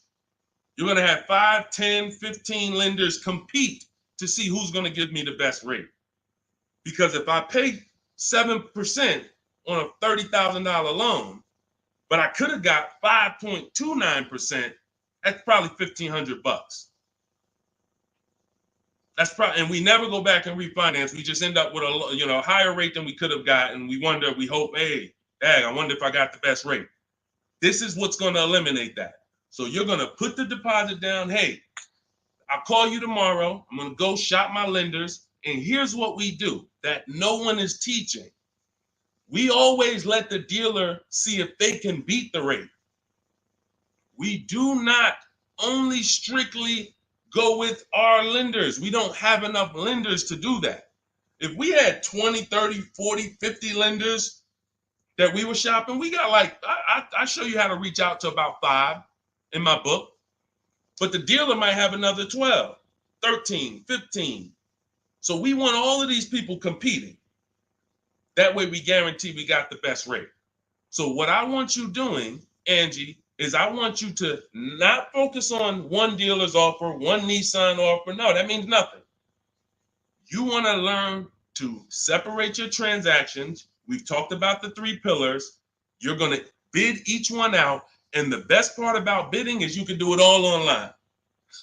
You can do it all from home. 90% of what I'm telling you, 90% of how we buy cars and the people you're going to see, I'll introduce you to over the next hour. You see a lot of people who learn from me. It's from home. That's why my entire process is called Cars from Home. The book is called Cars from Home. It's a digital book. It'll be in your inbox in 5 minutes, but you got to get there before the 30-minute timer goes down to get you 75% off. It's normally a $97 book, worth every penny. But for the next 30 minutes, if you haven't visited yet, you can get your copy for 75% off. Go to my TikTok bio, the Instagram bio. Don't miss it. You can come back to the broadcast. We'll be here. YouTube, we have a comment pin for you. On Facebook, you guys can see the link floating. Get your 75% off. That way you have all of this stuff step by step for the rest of your life. And when things update, I update the book. So that's another reason I love a digital book, because things happen, things change, new websites come out, boom, I go right in, boom, boom, update it. I don't charge you, hey, you bought my book 18 months ago, but here's version 2. Send another $32 to, no, I want people to win. If you want to win, you're going to win with me. That's it. I'm not looking to nickel and dime people. That book should be $500, but at the end of the day, I want people to win. We want to make it accessible for everybody. Go ahead, Dolan, shoot the next one in. Skinner, good to see you, my man. Always checking in. Always good when I see you. What's going on? Let me get this book. Go ahead, Angie. Use it and win. Use it and win. All right. What's up, Yo? Good to see you. How can I get your people to help me out? I'm trying to purchase a vehicle in the next 2 weeks. We have a Shop with Deshone program. It's been out. I shop with people all around the country. So I always say, get in where you fit in. Some people are do-it-yourself people. Anyone who's a do-it-yourself person, we have the master blueprint. It's step-by-step. There's different paths. So you're not reading a book on leasing, buying new cars, used cars, high mileage driving strategy. You're not reading all of that and then trying to see what I do. There's paths. I basically have it like the warp zone. If y'all ever played Mario, if you're on a lease path, I have links in the book that keep you on the lease path. You're not reading used car stuff if you're leasing. It's going to confuse you. So, but that's do it yourself. That's the blueprint. Some people are like, okay, I want to do it with you, Deshone. Can we work together? Yeah, we have that too. And we have to, so I put the information out. There's no excuse. There's no excuse for you 2 years from now being on my live and saying, hey, I'm still trying to figure out the car buying process. There's no excuse. You got a 14-year veteran here who nobody in the industry can control me because I don't work for a dealership. So I tell you everything that I do to buy cars below market value, lease cars below market value. All the people that you see, you guys know, if you've been on any of my streams, you know, we share 10, 15 people an episode sometimes who are reporting their deals. So at the end of the day, you get in where you fit in. Get in where you fit in, but find a place to get in. I don't care if you watch all my free videos on social media. Now, once you get my book or you work with me, you can stop watching those videos. There's no point in you watching my videos warning people when you're inside with me and you got my blueprints. So it's just about getting where you fit in. That's all. Go ahead, Dolan. All that information was Shop with Deshone. That's all in my bio. That's all in, any of my bios too. So What are the 6 companies to sell your car to? Great question. Make notes. CarMax, Driveway, Carvana, Kelly's Blue Book Instant Cash Offer. Do not use the Kelly Blue Book algorithm site where you just put your year, make, model in, boom. Your vehicle's worth $18,000. Do not use that. That is worthless. The only thing that matters is cash offers. That's all that matters. These are people who literally, they either send an inspector to see the car, or you go to a local spot, have the car inspected, they go and they cut you a check. Like it's like that. They don't negotiate. You know, sometimes Kelly Blue Book will patch you into a dealer and they'll say, hey, I might be able to pay more if I see it. We don't usually fall for that. We want strictly, hey, there's no used car manager in this world in this country who can't put a number on a car sight unseen. Like literally seeing it, that car is worth about this. That's what they do all day long. Look at cars in auction, make offers, make offers, make offers. So all of this stuff can be done online. And these are the people who pay more than, see, you're not going to, once you use this process, you're getting bids. Remember that. So if you're like, hey, I'm looking for a 2019 Honda Accord, I'm going to show you how to see the entire market. Because the problem is, there's another guy at the gym, because people know me locally, you know, a couple people know what I do, and they'll come up to me, hey, you know, I'm looking at this car. I'm like, look, I don't do this. You know, I don't do this. I don't care how close you are to me. Like, I don't do this anymore. But, you know, you get the same information. We've laid out the path. But he showed me, you know, I just saw this car, though. I was looking at it. I said, there's probably 50 of those cars within 100 miles. There's definitely 50 within 300 miles. So the whole idea, remember, you have to know the goal of the person trying to sell you something. It's to lock you in to them. They want you to think this is the only one. This is the only offer. No, there's cars are cookie cutter. If y'all ever see these new cars come off the truck, you'll understand.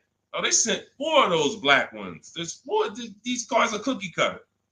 And all of these dealerships are competing. So when we start bidding and getting bids and we find the lowest price car in the market, we get the lowest offer on a lease, on a finance. I have all of this in my book. We do this by email.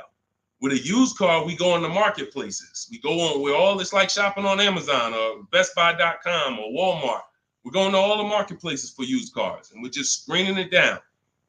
We'll talk more about that. If somebody wants to know how we screen down used cars, feel free to ask that question. But the point I'm trying to make is once you have found the lowest car in the market, that dealer knows they're selling that car at the lowest price in the market.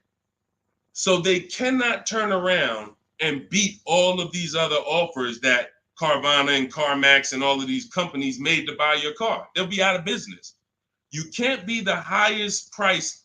You can't pay the highest price to buy people's cars and then pay the lowest and then sell your car for the lowest price. You're just not going to make any money. So what we do is we find the person who wants to buy our car for the highest price. That's step 2 in my books, the equity assessment process. Those 6 companies that I named. We do this with leases too. We sell leases too. I've been talking about this for 3 years, and I know there's still people who like, Deshone, I didn't know you could sell a lease. If you didn't know, type a question mark. If you didn't know you could actually sell a lease and pocket cash if you have equity, type a question mark. So once we do the equity assessment, we've seen this is the company that's going to pay me the most for my old car. Now we're shopping for our new car. This is the company that's going to sell me the new car for the lowest price. 2 pillars. 2 pillars. You see what I'm saying? That's 2 pillars of our car deal. Guaranteed we paid, got the most for our car. Perfect, check. Got the least car, got the lowest car in the market based on bids, based on multiple offers. This is how it's done. And this stuff takes an app. Like when you guys get good at this, you'll be able to do this in 90 minutes to 2 hours. 90 minutes to 2 hours. I can get any car I want below market value. I'm going to pay less than everyone else. It won't take me more than 90 minutes. You'll get there. In the beginning, 2.5 hours, it's going to take you to go through. You're going to be fumbling. You're going to be overthinking. And once you just get to trust in the process, you'll see, okay, this is a 90-minute process. Now, I don't want you rushing your shopping. It's a big point before we go to the next question. Too many of you are rushing your shopping. That's why you're ending up with cars you don't like in 3 months. We don't rush that. We don't let in the car we want. Step 4 in my book, in my process, I call it shopping, not buying. You're going to enjoy shopping the way we shop because no one pressures us. We don't let them. We enjoy our shopping process. We're only there to test drive. We take our time to decide what we want. Now, once we decide what we want, it ain't taking us no more than 90 minutes to get it. But the deciding of some of you might spend 3 months deciding what you want, and that's okay.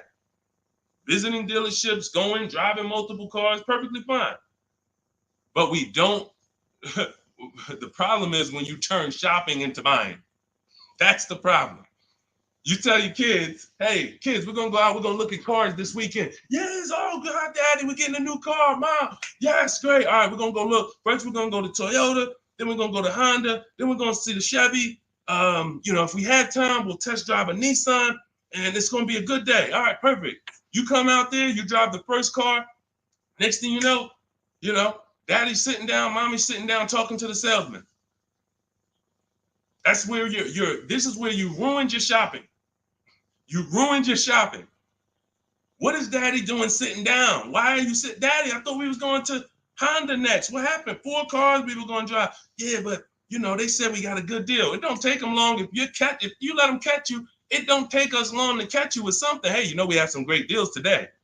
The manager said this morning, we're not going to turn down any good deal. We're so far behind our goals. Anybody who makes us a reasonable offer today, the next thing you know, you're not shopping anymore. You're talking about buying. Y'all see the difference? Type locked in if that makes sense. That's why we had a specific step in our process. It's step 4. It's called shopping, not buying. Shopping is deciding what you want. Buying is coming home, getting multiple offers on what you want. And we don't mix those two. This is how you enjoy the process. This is how you wake up in 6 months and you still love the car because you took enough time to make your decision and you didn't let anyone rush you. We're not gonna let anyone rush you if you're doing this my way. Go ahead, Dolan. Roll the next one. But yeah, get those 6 companies. Get your equity assessment done. What's up, Terrell? Good to see you. Deshone, I sent out the initial contact template to the dealerships, and a lot of them are trying to get me to come in. That's why we have scripts. Listen, here's what I say to people that I work with. Whether it's most of the time this is people I'm working with in my coaching program here's what I say. I tell you up front, 80% of dealers are overpriced. 80% of dealers are here to make the process difficult because the more difficult they make the process, the more money they make. It's very simple. When you get my book, I have email scripts that reply to everything. For example, Terrell, when you open up the script for the initial replies, you'll see when they say, hey, when can you come in? We copy and paste. Actually, I'm going to be doing my entire process online. Do you have a car that I'm interested in? Do you have a match? Every script ends with a question. Whenever you are emailing a dealer, it should always end with a question. Somebody said, how much is the book? It's normally $97. If you go to my TikTok bio before the actual 30-minute timer gets to 0, you can get it for 75% off. So it'll be $24. So everyone who's visited that site already, if that timer started, it's going. So once it gets to 0, the price is $97. That's just our welcome offer for our new people. And you have a link in the YouTube comments as well as Facebook floating. You guys can see it. Instagram bio. Go activate your 75% off. It'll be in your inbox in a minute. But that's the whole thing. So let me read the rest of your question to see if it was something different. And a lot of them are trying to get me to come in and talk to them and test drive. What to do next? Resend another template. Well, there you go. No, you don't resend another template.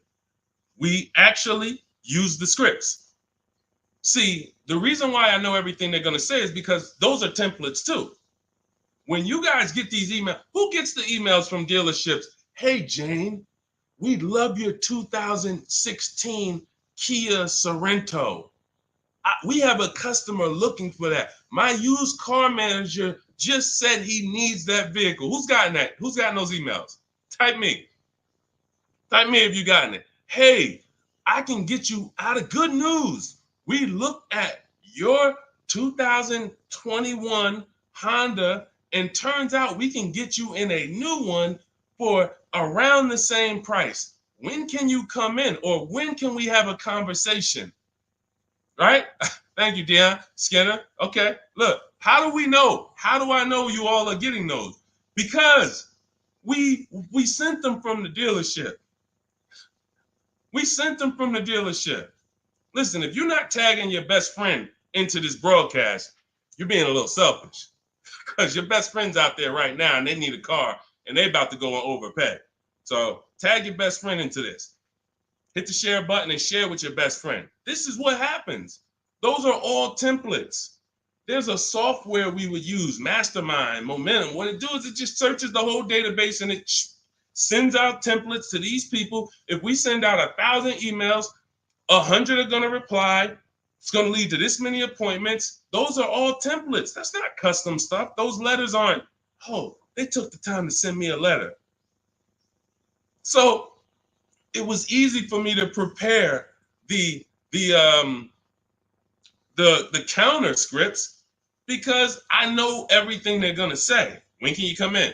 Can we have a phone call? You know, it'd be a lot easier. All the stuff is there. That's why there's 3 different sets of scripts in my book. And there's no other book that does this. Quite honestly, there's never been a book that I've seen that actually has links to videos, actually has links to documents with scripts that you copy and paste.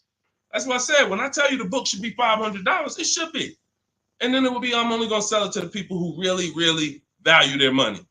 And they would. And they'd be like, Deshone, this was an expensive book, but I tell you what, this book saved me more money than probably any book I ever bought. But again, that's not God's plan. God said, listen, make it affordable, son. The people who are going to get it, they don't have no excuse. They have no excuse now. If the book was $500, you could, man, I really would get the book, but I don't want to lose $500. Book's $24 if you get there before the timer.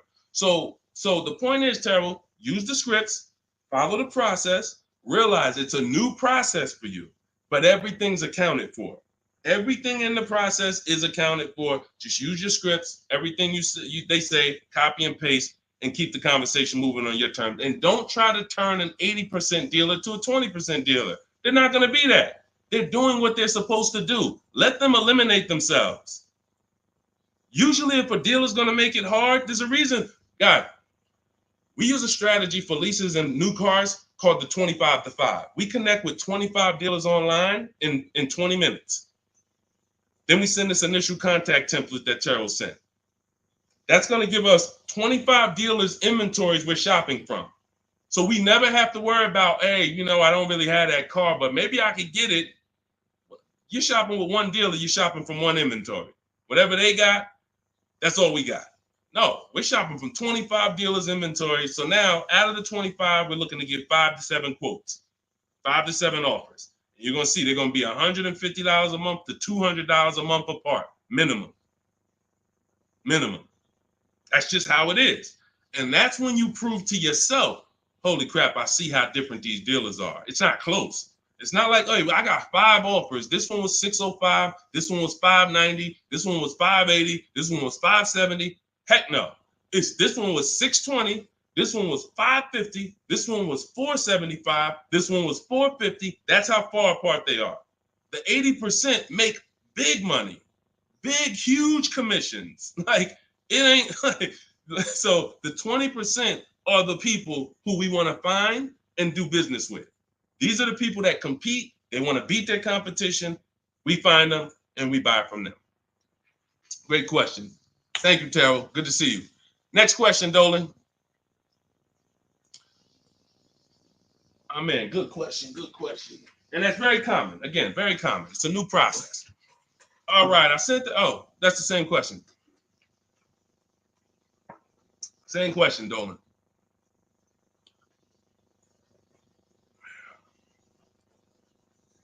What's up, Jaden?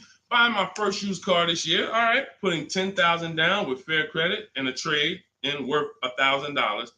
How do I maximize for the best car possible? First thing we want to decide is, should we be buying or leasing? This is very important. Now, I know many of you were taught on here, never lease a car. That advice is costing you thousands and thousands of dollars. And we'll go deep on that because I can't make a statement like that without going deep on this. But let me ask you, Jaden, do you have good credit, fair credit, not so good? You know, nobody knows you, so it's not like, you know. But I need to know this to properly answer the question, because some people, you know, they want to put a lot of cash into the transaction because they don't really have any credit. Let me know. I'm looking for your comment. Listen, you got to stay close to your keyboard. All of you who are asking questions, I want you to stay close to the keyboard. Dolan's pulling the questions in, and, you know, I want you to stay close, so I might ask you a follow-up question that I need to actually, you know, be able to answer it. So let me just assume. All right, let's just assume you have fair credit. Hang on one second. Let's assume you have fair credit. All right. Hang on. Okay. So let me tell you an outcome that's very common. And you could decide, this is all of you who have a child who's going to be getting a car, or you're going to be getting your first car. Like, listen up to this. We go wrong buying people their first car a lot of times, because typically when you buy a car, what's happening is you have to pay for the whole car. Some of you know every $5,000 on a car loan is about $100 per month. So when you look at and lock that into your head, every $5,000 is about $100 per month. So when you see a $5,000 car, $10,000 car, you should think $200 a month. When you see $15,000, you should think $300 a month. These are safe parameters for you to make sure you're not overcharged. You have to be able to understand a $50,000 car isn't going to be $500 a month to buy. It's going to start out around $1,000. So we need to know these things, because you can manipulate loans to make payments lower, and that's how you end up in a 9-year loan, because you went in saying, hey, could you get that car to 700? That car's nowhere near 700 with a good loan. 5 years, 6 years is the longest we go. I have a rule in my book called the rule of 72 and the 10th birthday. 72 months is the max loan we take, and the car should be paid off by its 10th birthday to avoid problems. So by the time a car turns 11, car should be paid off. So that way you could actually put money to the side for maintenance. These are all boundaries that we haven't had, that if you follow them, you're going to have a lot better experiences. So if you don't have the credit to lease, then I would say, okay, get yourself an inexpensive car, try to get a small loan. You know what? The first question is, how many years are you going to keep the next car? That's the first question. That is the first question. When you open up my book, the first question, if you and I were talking on the phone, Jaden, the first question I would ask you before credit, before anything, Jaden, how many years are you going to keep the car? Now, if you say to me, Deshone, I'm definitely keeping the car 9-10 years. I don't need a car every couple years at all. I'll keep a car a decade. Perfect. Forget about leasing. In my book, first step is, how many years are you keeping the next car? I want y'all to answer that. Everyone who's shopping, everyone who will be shopping, you're shopping now, or you're going to be shopping soon in the next 6 months, a year. I want you to answer the question. How many years are you keeping the next car? Guaranteed. Guaranteed. Because everything else comes after that. When you're going to keep it 8-9 years, I'm going to show you the steps you need to make sure you get a car that will last 8-9 years. Plenty of people say, oh, I wanted to keep the car a long time, but you didn't take the steps to make sure you got a car that would last that long. So everything comes from this question first. How many years are you keeping the next car? So now, Jaden, let's say you say to me 8-9 years. Perfect. So now what we're going to do, we're going to the purchase path. Not thinking about leasing. New car, used car, based on budget. Based on budget. Now you said you have a trade-in worth $1,000. I'm guessing it's an older car, so you can still put it through the equity assessment. But if you're saying it's worth $1,000, who told you that? See what I'm saying? See, the highest offer for your car is what it's worth. I want y'all to get into the habit of getting offers so that you know exactly what your car is worth, not letting one person tell you what your car is worth. So now let's just say, for example, your car is worth $1,000. Now we're looking at, well, do we get a new car or pre-owned car? And if we get a pre-owned car, here's how we determine new car versus pre-owned car. Budget is one. Now let's say you could afford both. I could afford a new pre-owned. Which one? Well, it's based on values. Some people, you only get a new car every 10 years. You're like, hey, I want to get me a new car. Because at the end of the day, over a 10-year period, the amount you pay for the new car, you'll get some of it back on the back end. And some people are like, I want to get a new car every decade. I want to treat myself. I could afford both. Some people are like, hey, I can afford both, but I'd rather knock 30% off. I don't need the latest one. I'd rather knock 30, 40% off what the price would be. It's just different values. There's no right or wrong there. In my book, I teach you both of those things. When you get to that step, that's how I help you make a decision. So sounds like, I would need more information. That's why I'm asking you, because I don't teach a one size fits all thing. I teach based on where you're at, here are your options. Pick one. Now, when it comes to buying versus leasing, oh yeah, one size fits all. Anybody on here who is not keeping their cars 8 years and you're buying them, you're losing thousands of dollars. You're just losing thousands of dollars. You can't compare. Like, look at somebody like Safrina. I use Safrina's deal. Oh, that's Teddy. Look at Teddy. That's a luxury car. Let's take a luxury car. Teddy got a $73,000 BMW. $73,000 BMW. He's paying $856 a month. He's not keeping it 8 years. He knows the 8-year rule. He said, okay, if I'm not keeping my cars 8 years, I'm going to shop for a below market lease. He uses our bidding system.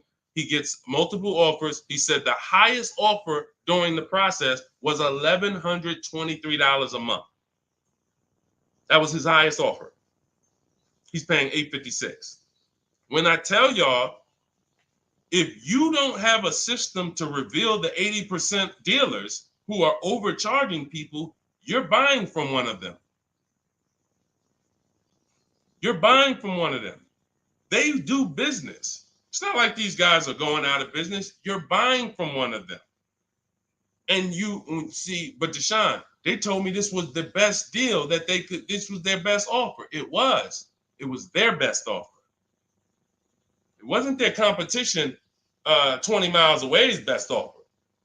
It wasn't that small dealer that's 45 minutes away that doesn't get the traffic that this city dealer gets, that once they see your information and they say, wait, hold on, we don't get the opportunities they get where they could just charge people and then they keep coming back. We only see, 3 people a day sometime. Boom, okay. Listen, we're going to beat their competition. We're going to beat them, and we're going to have our license plate in their market. This is what, you can't see that when you're in a dealership trying to make a deal, negotiate with them. So this is what you prove to yourself. The 80% dealers charge tons of money before, and they won't go below a certain price. They might take off $3,000. I ain't going no lower. That's it. You don't want the car? Next. See you later. Listen, sorry, I'm not selling a car for less than that. They have a minimum threshold, a maximum amount. We ain't taking less than this for our car. Their competition, they'll go $3,000 less than that. Got to get them. So now let's go back to the leasing versus buying scene.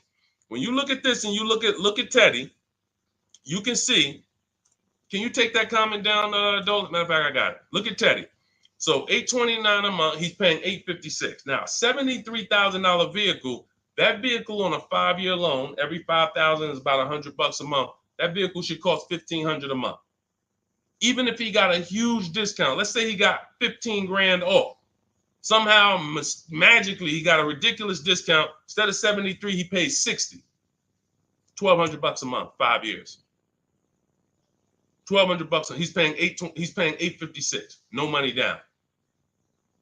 We don't, and whenever we shop, what you're going to learn as you listen to me and you shop the way I'm telling you to shop, everything we shop is no money down.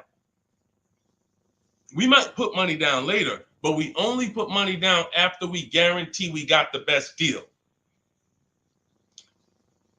All right. Let me echo that. You only put money down after you guarantee you got the best deal. What does that mean? You paid the best price for the car. You found a dealer that's going to sell you the car for the lowest price. You found the bank that's going to get you the lowest money. You did this from home using online tools. If you're doing it manually, you call around. I don't care if you call around.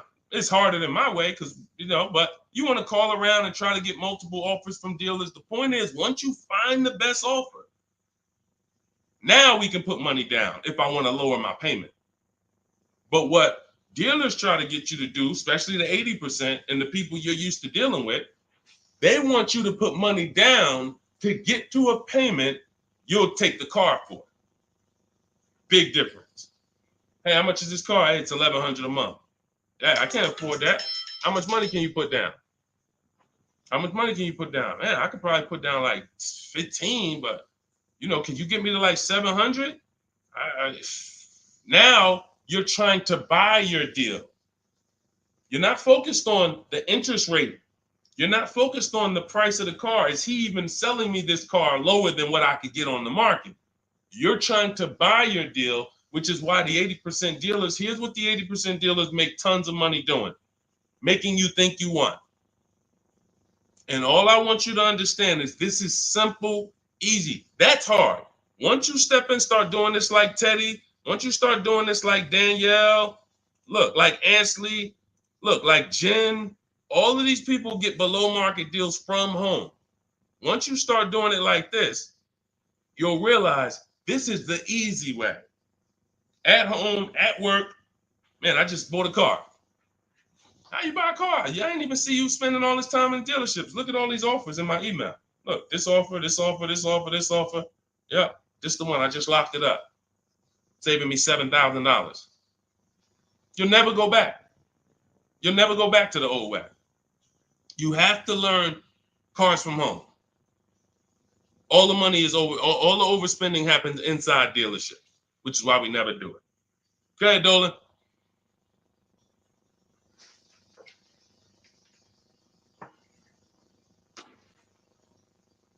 Let's go, Dolan. Keep them queued up, bro. Let's go. To Cali, good to see you. Should you put a down payment on a car? Well, that's just what we were just talking about. What we were just talking about was, all right, let's talk down payments on leases.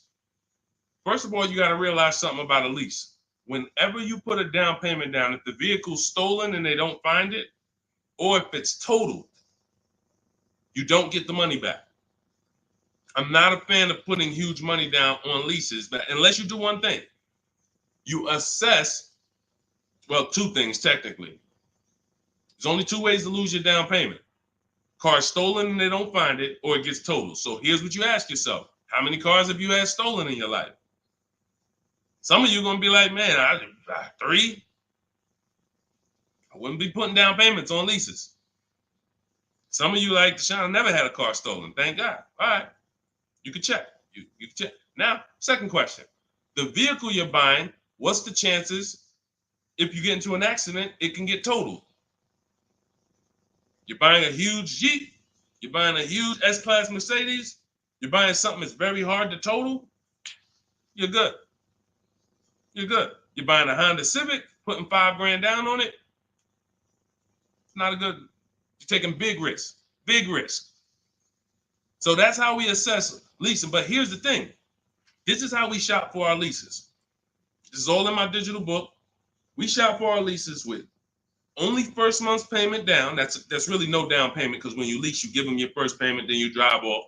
And when so that's how you do it. So first month's payment out of pocket, 12,000 miles per year. And we put taxes and fees in the payment. That's it.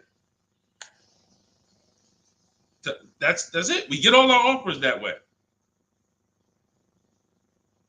The dealer's going to give you the offer based on how you told them to give it to you. If you told them, hey, just work me a lease out, They're gonna work you out a random lease, $3 grand down, boom. When you see these commercials, these are not deals. Listen, you cannot never judge. I told y'all at the beginning of the stream, it's 3 prices you can pay for every car: market value, above market value, below market value. Those are the 3 prices. Below market price is the people who got skills. That's the stuff we're talking about here. Below market comes from bidding. When you look at these offers, look at these commercials. Look at, let me show you a deal. Look, Ansley just got a 2024 Infiniti QX Lux. MSRP is $58,000, $58,490 to be exact. Said I'm only paying $554 a month with my first payment down only, right under 1%. Now, some of you, if you're savvy, you've heard of the lease 1% rule. That's been around for probably 30 years. I created the 1.5% rule because people were overpaying for leases. People knew, the savvy people knew the 1% rule. They knew this is great value. This is a steal. You get a lease under 1%, no money down, you stole a vehicle. Doesn't mean it's your best deal because Zafrina got 0.88. So she got 0.88. So just don't think, again, bids. It's like, hey, you don't know how much you're going to save on the car. She didn't know she was going to get 0.88. She knew the 1% rule. She got her offers. She ends up closing the deal, $579 a month on a $65,000 vehicle. So this is how you shop. So once you get an offer, if it's between 1% and 1.5%, that's good value on the lease. The closer to 1, the more value. But in order to get 1, you need rebate. You need we don't understand sometimes the lease program. The dealer can't control that. So what we do is we shop. When you see a deal that's 1.1, 1.2, 1% low, that means there's a lot of rebates there. There's a lot of there's probably great residual, low money factor, which is the interest rate. You can't control these things. All you can do is bid it out. Now, once you get to a payment and you're like, okay, I already know I'm under 1.5%. I got my 5 to 7 offers, so I know this is the best offer. But I want to drop my payment probably another $50. Now you put money down. You see what I'm saying? Type $ if you got that. You shopped your deal. You got your offers. Type a $ if that click. I'm talking to the people that's locked in. Listen, I know, unfortunately, we live in a world, a lot of people distracted. We sit here, we could talk big money all day long, and it's just flying past it. They got 100 other things on their mind. But the people who locked in, type a $ if you understand that. When you shop for offers, when you look at your lease offers, the way I just told you we shop for them, now we get the offers, we say, all right, boom. This is the best one out of 5 to 7 dealers I got. Let me now lower my payment. First of all, if you could afford that payment, just take the deal. Much better, put no money into the deal. That way, if God forbid it's total, boom, I come back, I do it again, ain't no problem. I didn't put no money into the car. But if you look and say, I want to lower my payment like $100 a month. First thing you do is assess what I told you a couple minutes ago. How many cars have I had stolen? The lower, the better. If it's one time, okay, chance of this car getting stolen, slim to none. All right, how easy is this car to total? Now, it's a big vehicle. Like, I'd have to get into a pretty bad once-in-a-lifetime accident for it to be totaled. Perfect. All right, you can throw $2,000 down. You can throw $3,000 down to lower the payment more. That's how you use down payment money.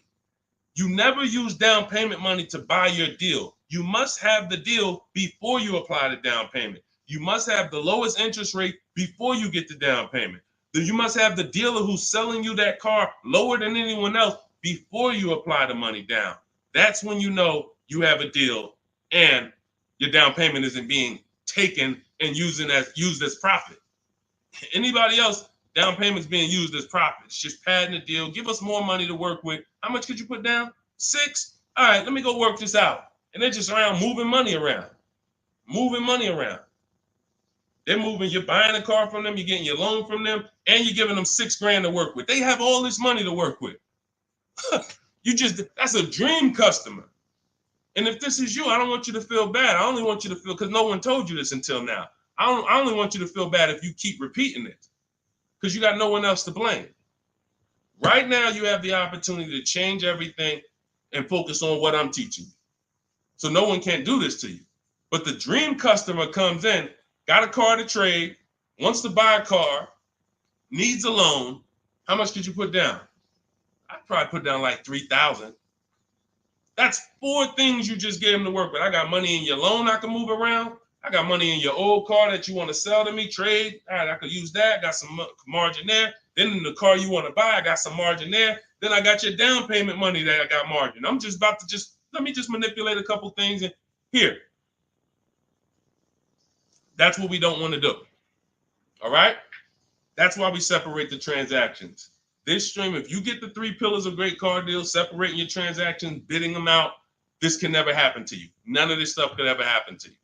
Okay? Everything we're going over is in my new digital book. It's called Cars from Home, 7 Steps to Saving Time, Money, and Avoiding Dealerships. This teaches everything step by step, how to get below market leases, below market purchases, new cars, used cars, high mileage driving strategies. Some of you who are driving over 18,000 miles a year, you can't do some of this stuff is not, you need custom advice.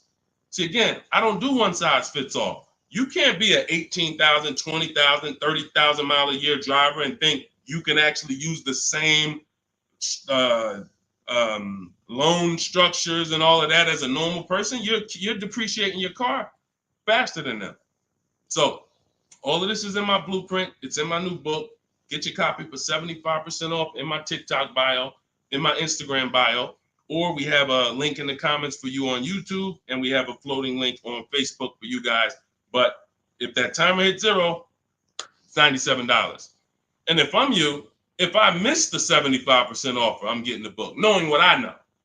And there's people who have the book, they'll be like, hey, look, I don't care if you missed it. You need to get the book. It's $97, worth every penny. So I want you to have everything I teach. It'll be in your inbox in literally a couple minutes. It's a digital book. And as soon as you get it, you're going to see a thank you page, and it says screenshot this page. It's very important because on that page is the link to open the book. Then I email you a copy. Also on that page is the link to my support team, just in case you type your email wrong. Our system is great. We send out lots of books. It works every time. But if you mistyped your email, then you're not going to see the book. So make sure you have my support team's email. So if you don't see that book in 5-10 minutes, email my team, hey, and they'll get you the book right away. All right. Thank you, Skinner. Yeah, nobody ever broke it down like that. I'm glad. That's what I'm here for. That's what I'm here for. I only want to pay first month's payment, and that's it out of pocket. That's 90% of our people, Skinner. 90% of our people. Hold on. I'm gonna get to hideout, PA. You got the next question. Hold on. But look, 90% of our people, look, India, look, $365 a month, no money down. That's first payment only.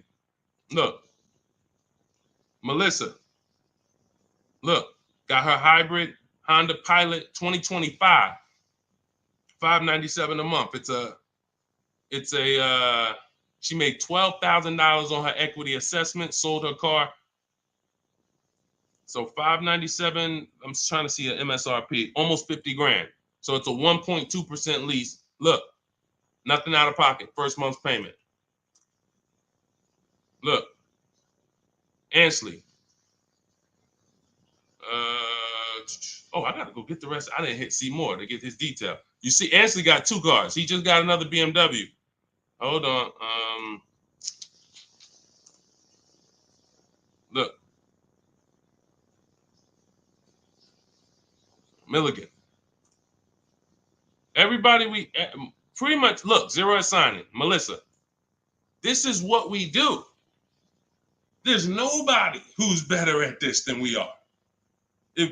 Listen, if I had the time and we did one stream where we just sat here for an hour, I could show you 100+ people. Boom, boom, boom. Well, I just show a dozen because I'm not going to spend too many. Look, if you don't get it from 10 people, you're not going to get it from 100. You know, if 10 people just like you who are showing their deals, paying less than you, don't persuade you, 100 wouldn't.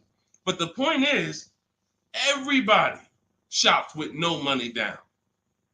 Because when you shop with no money down from now on, you will see it's easier because you can't confuse me.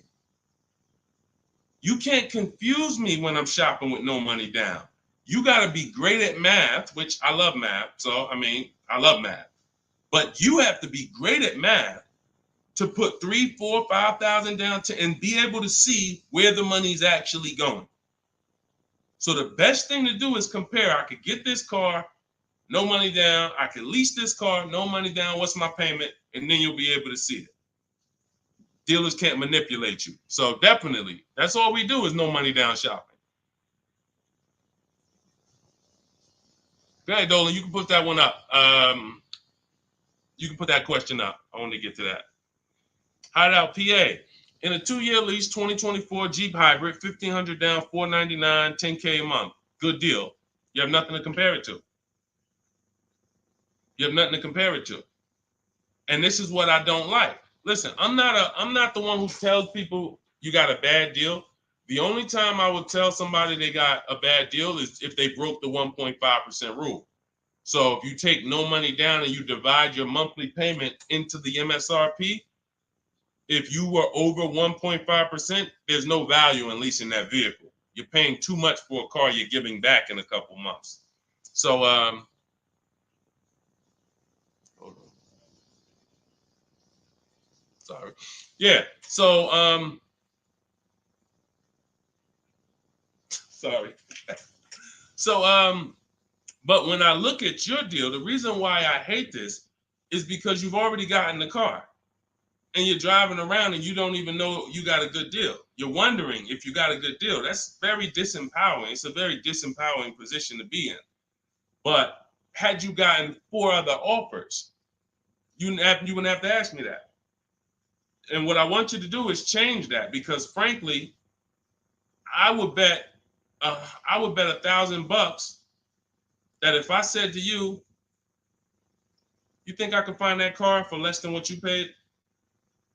Bet me some money.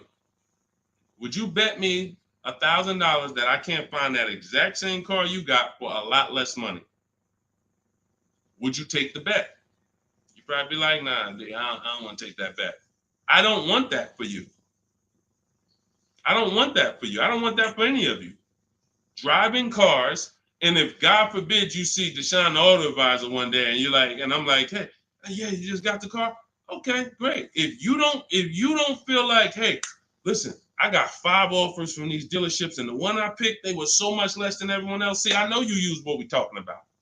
I know the people I run into that use what we talk about. They come up, the first thing they're doing is saying who made them the best offer.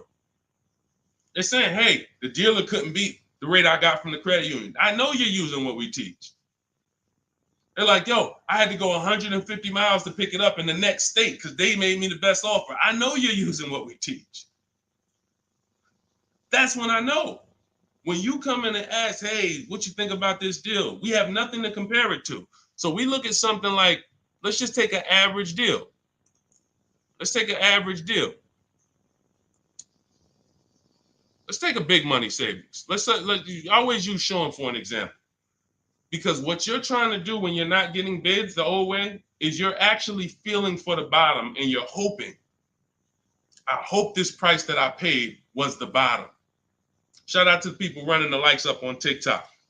Every time y'all hear something y'all like, just keep tapping the screen for like, spend 10 seconds just, man, you know what? This dude is going in over here. Boom, boom, boom. Just spend 10 seconds. Every time you hear something you like, tapping the screen. Shout out to y'all running the likes up. But when you look at, hey, look, I lost my train of thought. What was I talking about? I don't even know. That usually happens once I've been on for about an hour. That usually starts happening. Hideout PA just bought the book. Awesome. Listen, I'm answering your question right here. So, and look, next time, that's the thing. So again, I cannot tell you, oh, the MSRP was 49,000. Okay, so 49, 1,500 down. That's about a 1% lease. Solid. We don't know if you could have did better though, and that's the point. Again, Zafrina. Funny story about Zafrina, and she got this 0.88% lease, right? You're probably a little over 1% because you put about 1,500 down, so that $1,000 probably would have put you about maybe 1.1. Still great value, absolutely great value. great value. But Zafrina called me. She was shopping for a Jeep Grand Cherokee. She didn't call me, but we she's in my program. Again, we have Shop with Deshone, Shop with, blueprints. It's all up to you. However you like to learn, we provide it. So she was shopping for a Jeep Grand Cherokee, and the best offer she had was like 1.1. And it was solid. But she was coming out of a Jeep where she was under 1%. Her lease was up. She was under 1% on her old lease. And she said, the guy told me if I take the hybrid version or the electric version, he can get me down to 1%. No, I think she was maybe 1.2 on Jeep Grand Cherokee Limited at the time. She said if I take the hybrid version, he said I could do a 1%. He could get me to like 1%. I said, okay, if you're going to look at the hybrid, the electric version, that's an entirely different vehicle. The same dealer that you've been getting the offers from, run it past them now. That's a different lease program, different vehicle. Yeah, he might be able. Now look at this. Here's the big part. He was selling her the standard version lower than everybody else. But then he flipped her to the electric version because it had a better program. She ran the lease again, and another dealer sold that vehicle lower than everyone else. This is why this round robin system is so fun and empowering and revealing. You cannot trust any one dealer. We put them against each other, and that's how we win. So she ends up getting a 0.88% lease, $579 on this $66,000 Jeep. So that's the only thing. Even when we get a great deal, you never walk into a dealership say, get me to 1%, get me to 1.2, get me under 1.5. We don't say this stuff. We get bids. We never know where the best deal is going to be. We just never know. That's why we get bids. So everything we are learning is in my new digital book. Those of you who spent the last hour, 10 minutes with us, you're like, Deshone, I got it. I took a lot of notes. Perfect. But those of you who are like, Deshone, there's no way I'm going to remember all of this stuff. I want the whole step-by-step blueprint. That is Cars from Home. My new digital book is called 7 Steps to Saving Time, Money, and Avoiding Dealerships. You're going to learn how to get below market car deals on leases, new cars, and used cars, and without spending more than 30 minutes in a car dealership. You'll be doing this from home. Everything we do is putting dealers against each other, making banks bid. We don't beg for these discounts. None of these people you saw me share, they know we don't do any begging. We are the prize. You are the prize. You haven't acted like it. You haven't accepted it. You haven't shopped like it.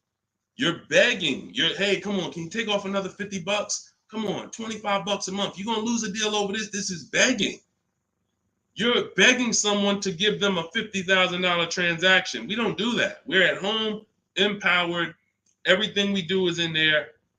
You have it in your inbox in literally minutes, and you can get it as long as you get there before the 30-minute timer is up. You get it for 75% off. So you won't pay the normal $97 price. You get your copy in my TikTok bio, in my Instagram bio, or you can click the link in my YouTube comment or Facebook below. So shout out to the people that's locked in. Skinner, shout out to you, Hideout PA. Shout out to the people who are like locked in. I know I can only help a small percentage of people. That's the sad part. The sad part is when I came to the internet, a bunch of smart people who studied the internet, they do this. I never sold any products on the internet. They told me, Deshone, doesn't matter how inexpensive you make it, you can't help everybody. They're not mentally gonna let you help them. I said, no, that's impossible. Nah, I said, look, no way. No, I'm gonna be so transparent. I got the industry experience. We got hundreds of testimonials. They go to all my pages. They can see their peers, people just like them, grandmothers, single mothers, all that. They said, Deshone, none of that matters. You can only help a small percentage. And they've been right. And I used to be disappointed. I really did.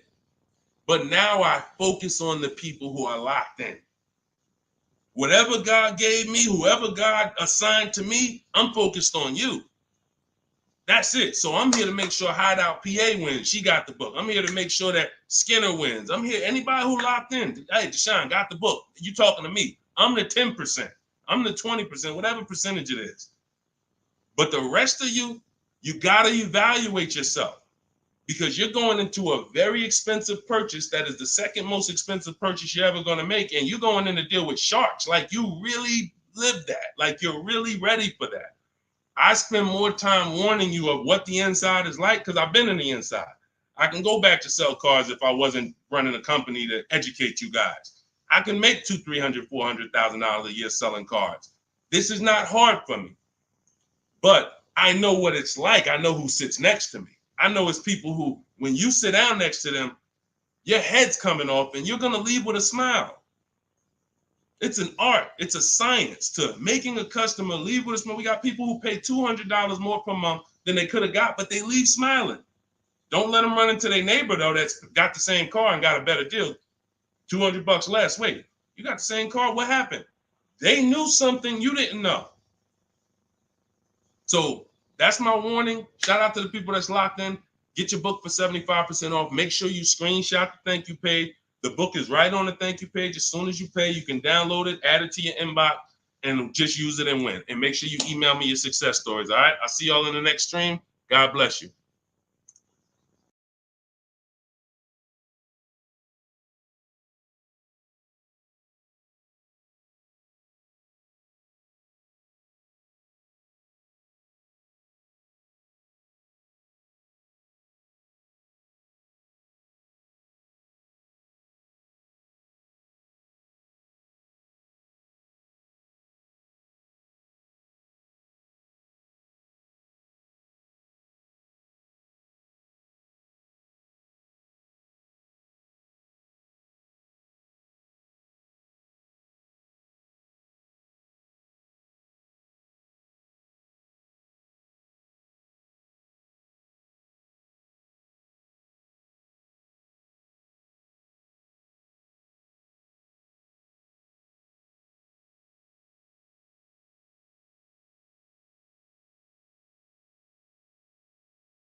And answers. Welcome to Car Shopping Questions and Answers. We're about to go very deep to make sure that you get the answers you need when it comes to buying or leasing your next vehicle. And we want you to have below market strategies. You can't pay market value and you can't pay above market value. The goal when you are purchasing or leasing a car is to get a below market deal. That's the only deal. If you pay market value, you're paying what everyone else paid. It's not a deal. If you pay above market value, you're paying higher than what most people pay. It's definitely not a deal. The only deal is below market value. I see you, Rachel. We're gonna start off with you. I see your question on coming in on TikTok. So Dolan, we get ready to pull these questions in. As you guys start typing your questions, we're gonna have Dolan pull them into the show so you can start typing. And I want you to know that everything you're gonna learn over this next hour is out of my new digital book. It's called Cars from Home. 7 Steps of Saving Time, Money, and Avoiding Dealerships. I wrote this book. I put 14 years of industry experience in the car business, working with dealers, working inside Mercedes-Benz, inside General Motors, and I created a 7-step process for you to get below market leases, below market finance deals, below market loans, below market cash purchases, below market used cars, and I have high mileage strategies in there for those of you who drive over 15 or 18,000 miles a year. It's all in there step by step, and you can get your copy for 75% off as part of our book launch offer. You can click the link that's floating on Facebook. You can click the link below on YouTube. We have a comment pin for you, and inside my TikTok and Instagram bios, you guys have a 75% off link for 30 minutes. Once that timer goes to 0, the price does go back up to $97. It's still worth it at $97, but I'd rather you save the 75% off the total price so you have even more value. So get your copy immediately. Don't let it go down to 0 before you get your copy, all right? Let's get started, Dolan, with the first question. Start typing your questions, guys. We're going to get through as many as we can in 1 hour. And as you come in, can you hit the like button? It does matter. It does activate the algorithm. It does let these platforms know that we need more people over here so we can help them protect their money. Okay, this question came from Rachel. what's the best time to get a car? I drive a 2014 and I owe $18,000. What is the best advice you can give on trading a newer vehicle? It's under 100,000 miles. Okay, Rachel. So one of the things that the first sense I get is I don't like you still owing that much money on a car that's 10 years old already. I have a rule that I teach. It's called the rule of 72 and the 10th birthday. That means that you never want to take a loan longer than 72 months, but you also don't want a loan on a vehicle past its 10th birthday. And I'm going to tell you why. In 14 years in the car business, I've seen tons of people have things go wrong about the 10-year mark. Now, there's nothing wrong with things going wrong, because that's why you have a car, so that you can put a little money into it, maintain it, and keep it driving for as long as possible. The problem is when you have a loan on that car, now what you're doing is you're repairing the car while you're making, hold on. I had to turn the Bluetooth off. Okay, so the problem is you're repairing that car while you're making payments on it. I call these the 4 expenses. The 4 expenses for a car are what you pay for it every month, if you have a loan, what you pay for gas, what you pay to repair it, and then what you pay to maintain it. Maintaining is oil changes, brake fluid changes, tire rotations, new tires. These are, replacing brakes. These are maintaining it. Repairing it is if something breaks on the car. And it's that I call that the 4th expense. That's what most people are not ready for.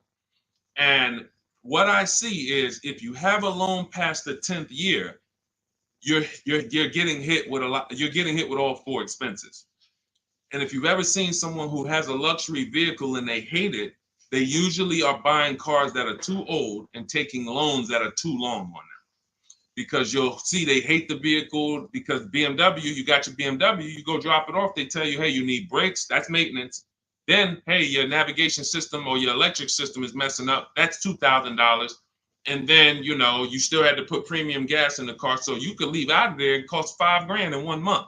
And people be like, man, I hate this car. But the car is not the problem. The problem is you took a loan on a car that was too old, and you took a loan that was too long. That's why I created the rule of 72 and the 10th birthday. No loans longer than 72 months, and then your car needs to be paid off by the 10th birthday. Now, what happens if you look at the car you want and you can't afford that payment for 6 years? That means you can't afford that car. That doesn't mean stretch the loan out to 7 years or 8 years so that you can try to afford it. Right now, we could all go and we can look at a $700,000 house. Maybe most of us can't afford the mortgage on that, but if we stretch the mortgage out to 50 years, then maybe we can afford the mortgage on it. Doesn't mean it's a good financial decision. So if you're going to finance again, Rachel, I want you to keep that in mind. When you replace your current car, if you're going into another finance, which I don't recommend if you're not keeping this next car 8 years, because you're going to be in the same position again, you should be going into a below market lease. Then if you're keeping the car long term, then go to another finance and then make sure you're not buying too much car, taking out too many loans on it, and taking out too long of a loan. Use that as an affordability index. If I can't afford this car on a 6-year payment and I can't add up, here's how you do it. You look at the car, ask yourself, how old is it? If it's 6 years old, that means I got to take a 4-year loan. If it's 5 years old, that means I got to take a 5-year loan. It can't be greater than 10. You are taking way too much risk. And you're going to end up in this position where you're looking and you're like, how do I still have a car payment? Things starting to go wrong on this car. I'm nowhere close to paying it off. What did I do wrong? That's what you did wrong. Now, if you want to avoid this altogether and say, all right, what can I do in a different structure? You would be going into a lease. If you're shopping a below market lease, what that's going to do is make sure you can pay a low payment on a brand new car. It's always going to be under warranty, and you just keep doing that. You look like somebody who you're just used to having a car payment anyway. So you want to switch the way you make those car payments and start paying it into new cars versus these 10-year-old cars or 8-year-old cars that you're paying these payments into, and you're not getting much back in terms of return or quality or anything like that. So that's the first thing that I would concern myself with is, Rachel, how many years are you going to keep the next car? If it's 8 or more, then you purchase again. If it's less than 8, then Deshone, talk to me about a lease, because I'm not keeping this car at 8 years. I don't keep any car 8 years. All right? It's a great question. That's where we need to start out. Go ahead, Dolan. Shoot the next one up. Okay, this one is Love and... Okay, I don't want to even try to pronounce it, but you can see who you are. If I'm upside down, how can I trade or sell without having to pay the difference or getting a higher note? So now you're asking a question that... All right, so this person said if I'm upside down, that means they owe more on the car than it's worth. How can they get out of that car and go into another car without paying the difference or having a higher note?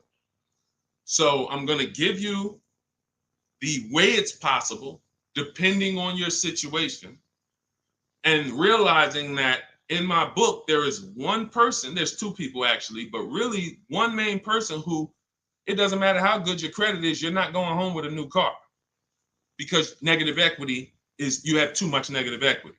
So there are cases where doesn't matter. You come in with an 800 score. I call negative equity the bad credit for people with good credit, because it's the only time when I was in the dealership, people would walk in and they would say, you know, okay, we look at the car and then we look at their current situation and the maximum amount they can pay. And then we look and say, hey, look, the bank's not going to approve this. You can't roll over 10 grand of negative equity to that $30,000 car and do no money down. So there are circumstances where you've dug yourself too deep, and the only thing that's going to do it if you don't have money is time and paying down the vehicle.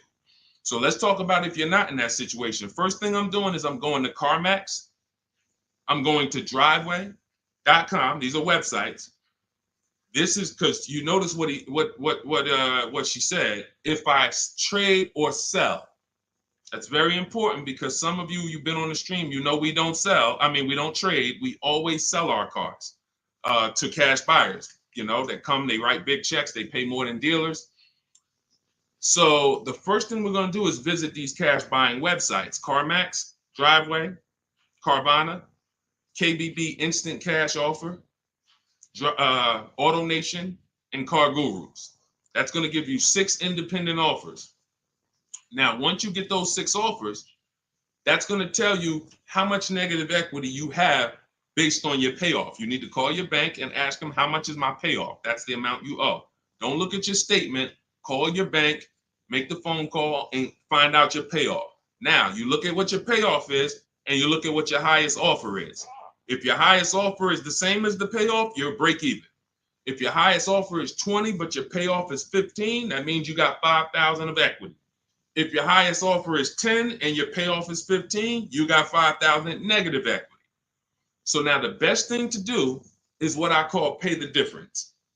Because when you pay the difference, now you can go into your next transaction and you can do a clean transaction.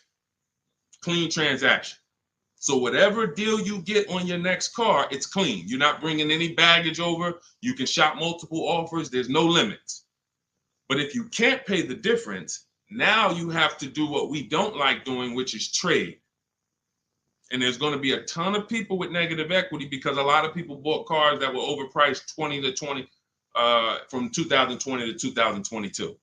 You know, we were trying to warn people to lease, to ride out the market, buy inexpensive pre-owned cars to ride out the market, or, you know, keep their current car and not shop if they didn't have to ride out the market. Some people didn't take that advice, and they went and they overpaid because they had no shopping strategy. And now they're going to be 15 grand negative equity trying to get another car.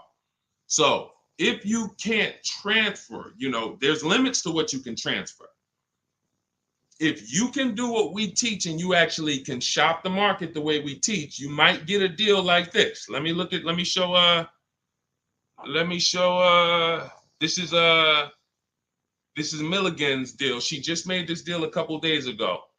It was for a Mercedes-Benz brand new EQS. It's an EQE. It was a $79,000 vehicle. Using our shop from home strategy, she never left the house to get this discount. She went from $79,000 to $51,000 on a brand new vehicle.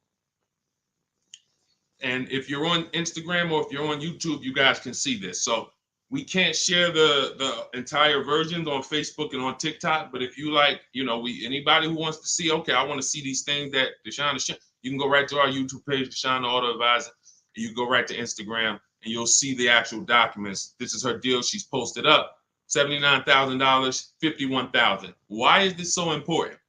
Because when the bank goes to lend on this vehicle she bought, they're lending based on the fact the MSRP is 79. So the banks will usually lend up to 20% more of the MSRP if you have good credit.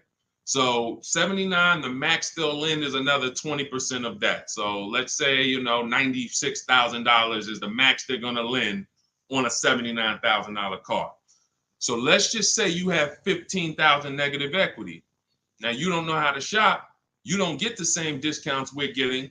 You don't have that same thing. You can't slap all of that negative equity on and your taxes and your fees because you're going to blow out the loan to value ratios. The bank's not going to approve it. But when you find a car that has specific rebate, and we don't know this, she didn't know she was going to save $25,000 off this vehicle. What is that? Almost $30,000 off this vehicle. She didn't know that. She just said, I like this vehicle. Deshone, I'm going to use these shopping strategies, same strategies you'll have in my book. It'll literally be in your inbox in minutes. Same strategies we've used to help people do this all around the country. Now, all right, I saved almost 30 grand. Now I can bring my negative equity of 15 grand over to this vehicle, bury it, and I'm okay. So it's very important. The more negative equity you have, you are targeting a vehicle, or you're trying to find a vehicle where you can get such a big discount, you can transfer that over, go from a non-quality vehicle usually to a quality vehicle, because you're already in a vehicle that's not worth what you owe. That's important to understand. You're already in a vehicle that's not worth what you owe. The key is to getting that into a vehicle you're going to enjoy, and at least a vehicle that is safe and quality, and preferably you're leasing. Because the great thing about transferring negative equity to a lease is once that lease is up in 3 years or 39 months, the negative equity is gone. When you transfer that over to a finance, another 5 or 6 year finance, you're bringing the negative equity over, stretching it out for 5 or 6 years and putting interest on top of it. That's why I don't ever recommend go from a finance negative equity deal to another finance negative equity deal, because you're usually a short-term person anyway. You should be leasing cars. So this is the strategies for getting out of negative equity. Now you can literally go into a dealer. See, watch this. That's a below market strategy for negative equity. What I just talked to you about is what the people who are actually financially wise do and think about. Now you could say, well, I'm just going to go into the dealer and say, hey, I want to get out of this car. Perfect. They'll transfer you out of that. They'll go in and say, all right, we got it. Here's your payment. We put you on a 4-year lease, or here's your payment. We got you in a 6-year, 7-year finance. But you'll never know the discount you're getting because you don't care. Your whole thing is, I don't really want to unlearn what I've been taught and programmed to do. But if you want to say, I want to make the best deal possible and I want to stop making these mistakes that's getting me into these bad deals, I've never had to come and deal with 5, 6 grand, 2 grand of negative equity. It's never happened to me. But there are people, you might be one of them, who every deal you make, it's a negative equity situation. It's a negative equity situation. That's because you haven't learned how to structure your deals correctly. And those are the things that I want you to unlearn so that you can have empowered car buying, be making deals you feel great about, posting your numbers just like Milligan did and saying, hey, check out the deal I made. Not just check out the car I got, check out the deal that I made, okay? So that's what you need to understand. And if you can't, and that's how you can transfer out of negative equity, whether you have 10 grand negative equity, 5, 15, those are your options. And that's how we work it. All of this, guys, is in my new digital book. If you're enjoying what you're hearing so far, could you hit the like button?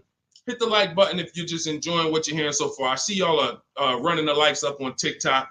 I appreciate it. As y'all keep tapping the screen, every time you're like, man, you know what? This is good information. Just hit the like button, start tapping the screen. It means a lot. And again, it shows these social media platforms that they need to get more people over here. Okay. So go ahead, Dolan, shoot the next question up. Keep typing your questions, y'all. We are going to try to get through as many as we can. I see you, Patrice Darden. I see you, Mr. Living Right. I see you, Letitia Cook. Good to see everybody tapping in. What's up, Max Mix? I see you, Kiki. We're live on 2 TikTok channels too. We're on 2 TikTok channels today. All right, Nairobi asks, what's the fastest way to sell a lease? I'm over by 18,000 in miles and have 19 payments left. Okay, here's what I'm gonna give you. I'm gonna give you, this is, now, who has a lease right now that they're pacing to go over their mileage? They're pacing to go over their mileage. Who has a lease right now? You haven't gone over yet, but you're pacing because you're not over until the end of the lease. If you tell the leasing company you're going to drive 12,000 miles per year, then they want the car back with 36,000 miles on it. If you sign for 15,000 miles per year, then they want the car back with 45,000 miles in 3 years.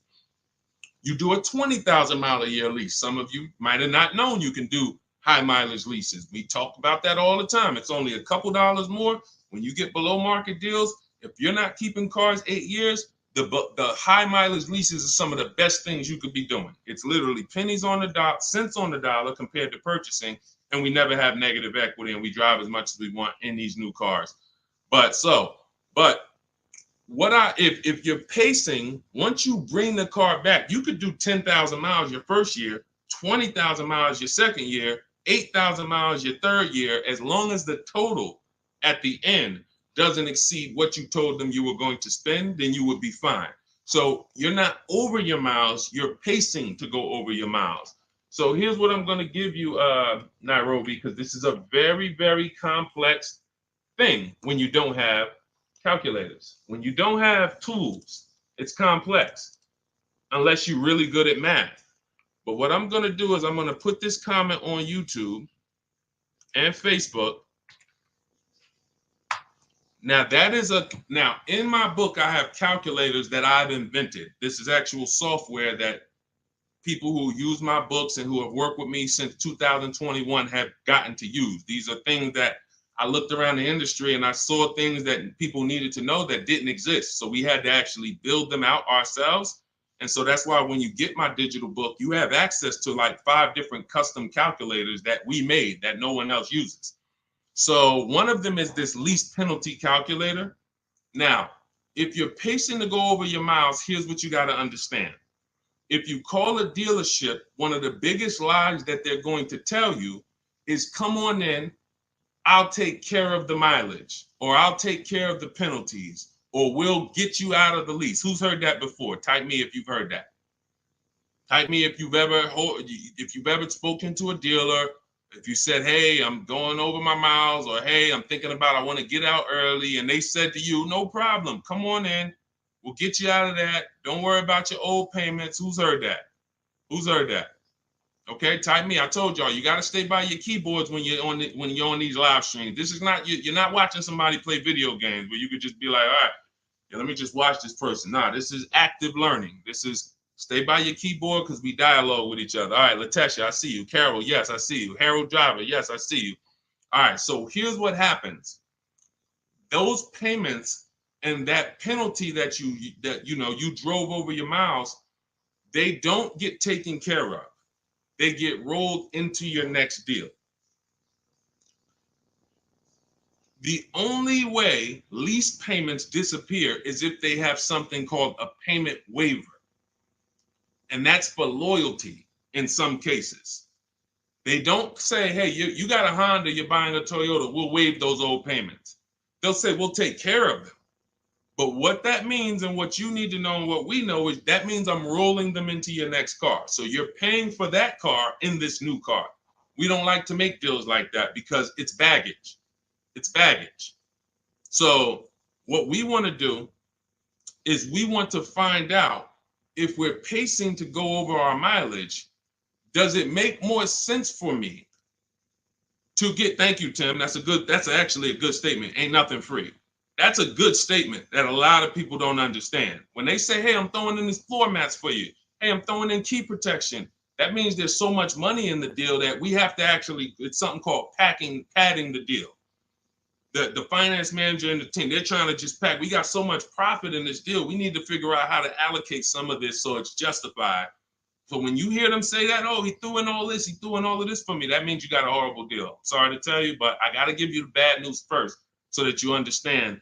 All right, it's smoke and mirrors, but I'm not gonna make these mistakes again. You have a whole $1 billion industry that is really hell bent on keeping you shopping the same way you've been shopping, because it keeps them on the Fortune 500 list. It keeps them publicly trading at a good profit. But our people and the people who listen to us, those of you who locked in, you're gonna be the ones that everybody else buying up here, but we buying down here. So let's get back to this point. So you want to see if I'm pacing to go over my mileage, does it make more sense for me to replace the car now? In which case my payments would be due. If I stop my lease 3 months early, and in Nairobi's case, she has 19 payments left. If she was to go and stop her lease now, those 19 payments get billed out immediately.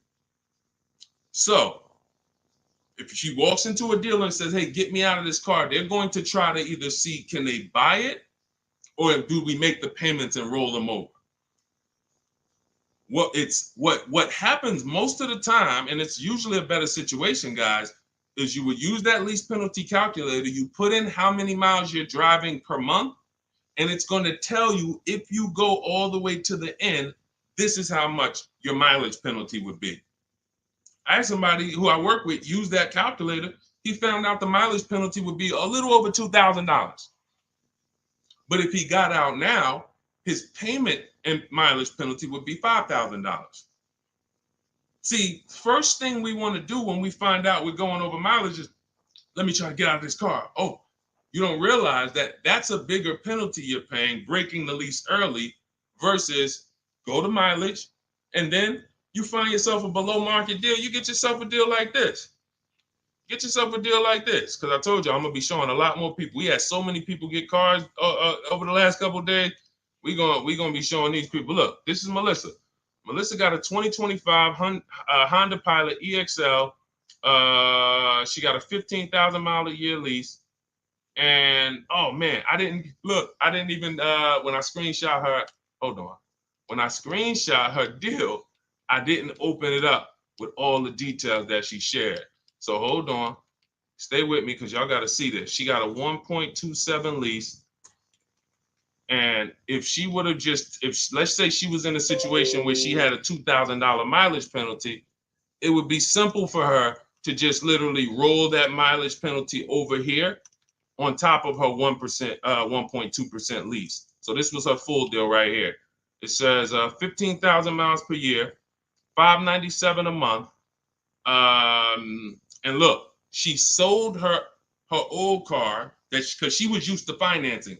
This is the perfect example of someone who was taught never lease, never lease. She paid all this money to finance these cars. She had a 2018 Kia Sorento, and she would normally go in, trade that car in, and then use whatever equity she had, 5,000, 7,000, 8,000 as a down payment towards her next finance. And she just kept doing it over and over and over again, paying high payments, losing her equity. So she discovers me. She finds out she's not keeping cars 8 years. She's like, all right, if I'm not keeping cars 8 years, I'm not breaking Deshone's 8-year rule. I'm going to shop for a lease. So now she shops for her lease. She gets the same car she would have gotten and paid tons of money for, $800-900 a month for, because she was financing it.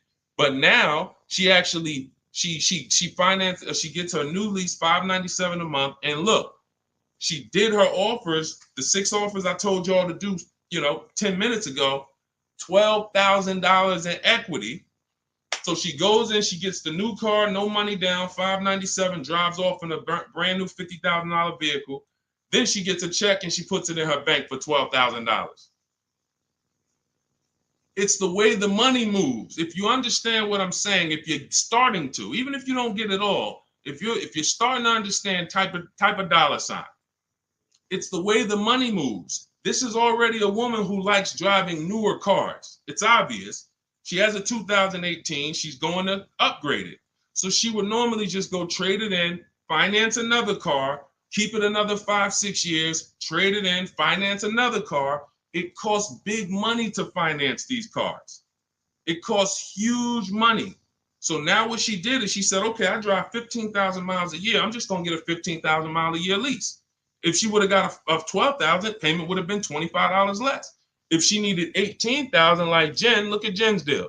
Jen needed 18,000. Where's Jen? Here she is. Look, she says $512 a month. She got a CRV hybrid, and some of these vehicles are very in demand.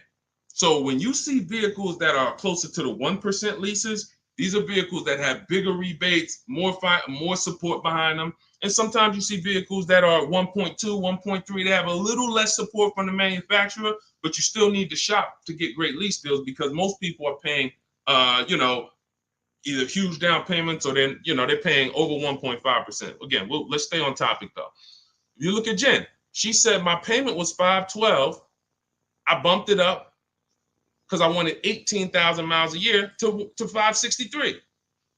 Look, she shopped the payment. She shopped her deal from home the way we teach. She got 25 dealers to get involved online, never talked to them, got bids, used my email scripts, and she said, okay, my best deal for 12,000 miles is $512 a month. All right, now bump me up to 18,000. So she's getting, a lot of people would have just signed the 12,000 and then been talking about penalties that they're paying because they didn't get what they need. We teach something called choosing your mileage wisely. She paid $40-50 a month and she can drive her 18,000 miles a year, take her trips, do her crossroads, go see her kids in college and not have to worry about anything for $40-something more a month. It's the pennies. That's called being penny wise. Some people will be penny, that's called being dollar wise. Some people will be penny wise. It's called penny wise, dollar foolish. You have to get the mileage you need on a lease. And if you choose your mileage wrong, don't blame the lease. The lease is not a real person. The lease only goes what you put in. If you tell them, work me a lease payment with no money down, that's how they're going to customize it. If you say put the taxes and fees in the payment and give me offers, that's how they're going to customize. You might have to tell them 2 or 3 times because they're so used to just telling people, hey, we need $5,000 down. So you might have to tell them that, but the lease is based on you. If you say, hey, I need 25,000 miles a year to drive, that's what they're going to quote you. That's what they're going to customize. So we always shop with 12 and then we adjust our mileage later. But that's what you need to see, Nairobi. So you're going to see, use that calculator I put the link for. It'll tell you whether it makes sense to get out now, later, or at the end. But the last thing I want you to compare that to is the equity assessment. I want you to go to CarMax, go to Driveway, go to Carvana, go to KBB Instant Cash Offer, go to Driveway, go to AutoNation, go to Car Gurus, get those 6 cash offers because you may be able to sell your car. And in which case, if you sell your car, all is forgiven. If you sell your car, there's no penalties, there's no nothing because you're actually transferring the title and the buyer is paying the company off. So do that equity assessment.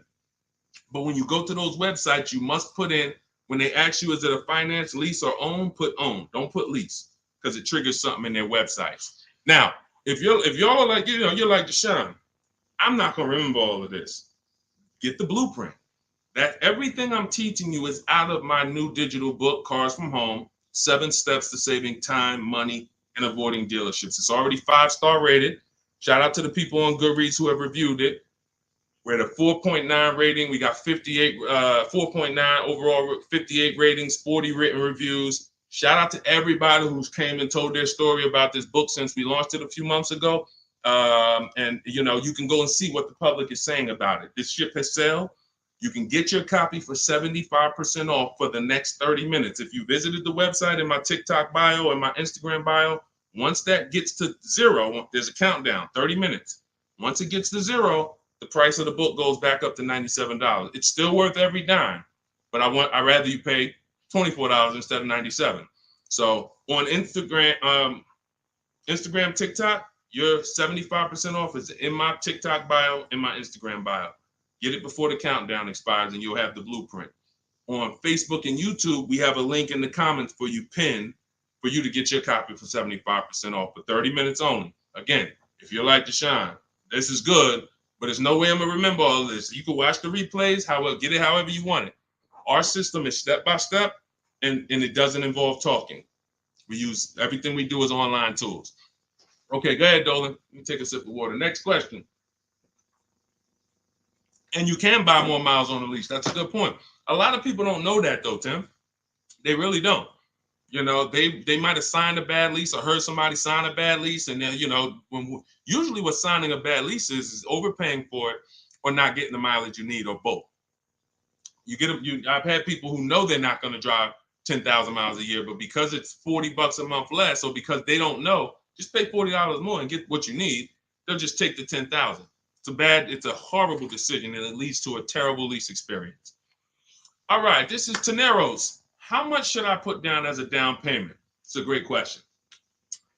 So what you want to do is understand that down payment is nothing but payment management. It is not deal management. You don't want to fool yourself into thinking that because you got a good payment, you got a good deal. That's what down payments typically can do to a person who's not really good with math. You'll say, all right, I need to get my payment to 400. Now you're looking at a car you like, and you're like, I need to get my payment to 400. Now they tell you, okay, well, you end up putting $10,000 down and your payment's 400, and you think, okay, I got a deal. I'm at my payment. You didn't. You are doing one of the cardinal sins that we don't do here at Cars from Home. You're mixing transactions together. What does that mean? Almost everybody who's financially savvy when it comes to cars is going to separate their loan from the purchase price of the car. These two things are unrelated. You shop for the price of the car separate from the monthly payments. Because when you separate, you realize one thing. When most people are giving car dealers 3 transactions and not realizing it. They're buying a car from them. That's one transaction. They're giving their loan to them, or they're letting the dealer get them a loan. That's another transaction. And then they're trading in their car to them. That's a third transaction. So a person looks at it as one. I just made a deal with a dealership. No, you just actually did 3 transactions in one. And what happens, the reason why that's so bad is because you can't bid any of them out. In order to make sure you got a great deal, you need a great deal on each of those 3. The car you need to replace, you need to get the most money for that. The most money comes from bidding it out on the market with the strategies I just said 5 minutes ago with the companies that I just named, the equity assessment process. That's bidding that out. Now, we bid out our loans. Who's going to give us our loan? Who's going to give us the best interest rate? There's plenty of banks that want to compete for our interest rate. Plenty of banks that they don't even sell cars.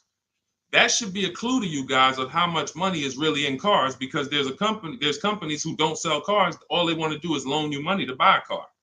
That means there's a lot of money in the loan business. So we bid that out. And there's a way we use a strategy. When you get my digital book, you get something called the Bank Bidding War Blueprint. This is how we make banks and credit unions bid for our credit, bid for our loan. We have 20, 30 people bid without affecting our credit negatively. There's a specific way that credit bureaus allow you to do this. It's called rate shopping, where it's within a certain window. But if you're getting pre-approvals with hard credit pulls and then you're going out shopping, you're not going to be able to do this, because you're going to get a hard credit pull here. Then a month later, you go find your car. That pre-approval expires. Now you got to do another hard credit pull. You already hit your credit twice, and you're outside of the rate window. It's just what most people are doing. And that's why when you get a pre-approval, most people become scared to shop now, because they don't want to let anyone else run their credit. So you're limiting yourself. But the Bank Bidding War shows you how to have unlimited people bid for your interest, and we do that after we find our car. But the third transaction is when we're going to buy a car now. The car we're buying, we're going to shop the used car market, look at all the marketplaces. I have a strategy I call the multiple marketplace strategy, where we're looking at all these websites like Amazon. I mean, we're shopping like we're shopping for a TV on Amazon, Walmart, BestBuy.com, but except we're on these car websites. Now we're narrowing it down, narrowing all the inventory down to the top 5 choices, and we're narrowing it down based on title, service records, accident history. We're verifying there's no bogus fees, and then we come up with our top 3 after we get the new car price of these vehicles. This is all, again, step by step. And some of you, you're like, this should be expected. This is what car shopping should be like. Car shopping is not like buying a TV. It's closer to buying a house. So although we do this in 2 hours, if you follow my strategy, you can get deals in 2 hours. Without these things, you're now winging the process. But first things first, when you determine when you add to this question was about how much money should I be putting down? When we separate our transactions, now what we've done is we went out and we found the car we want at a below market price. Now we go to our lenders and we start the bidding process and we say, okay, who's going to give me the best interest rate? And whoever gets me the best interest rate, now I put it together with the car that I have on hold. And I say, okay, what's my car payment now? And they may say, okay, well, if you finance the whole thing, your car payment's, $580. Now you might say, okay, no, I think I want to be at like $499. How much do I need down? Well, about $3,000. Okay, perfect. That's between you and the lender. It's not between you and the dealer. You're not, see, in that case, now you have the best price on the car waiting for you because you got bids on that. You got the best loan because you got bids on it. And now your down payment is actually going off the principal of the car, not it's going to pad the deal and the profit from the dealer. If you got that, type $.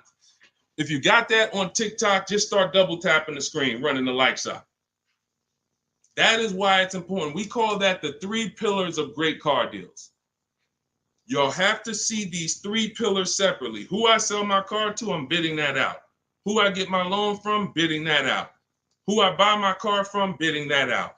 And that allows you to sit at your computer and make all the money on your car deal and have these deals that, all of these people are making these deals at home. Look, this is India. She said she started using my strategies last year, but she shopped the market at the time. She was shopping for a Toyota Corolla, and she did not like the offers at the time. That's the benefit of starting these strategies way before you need a car.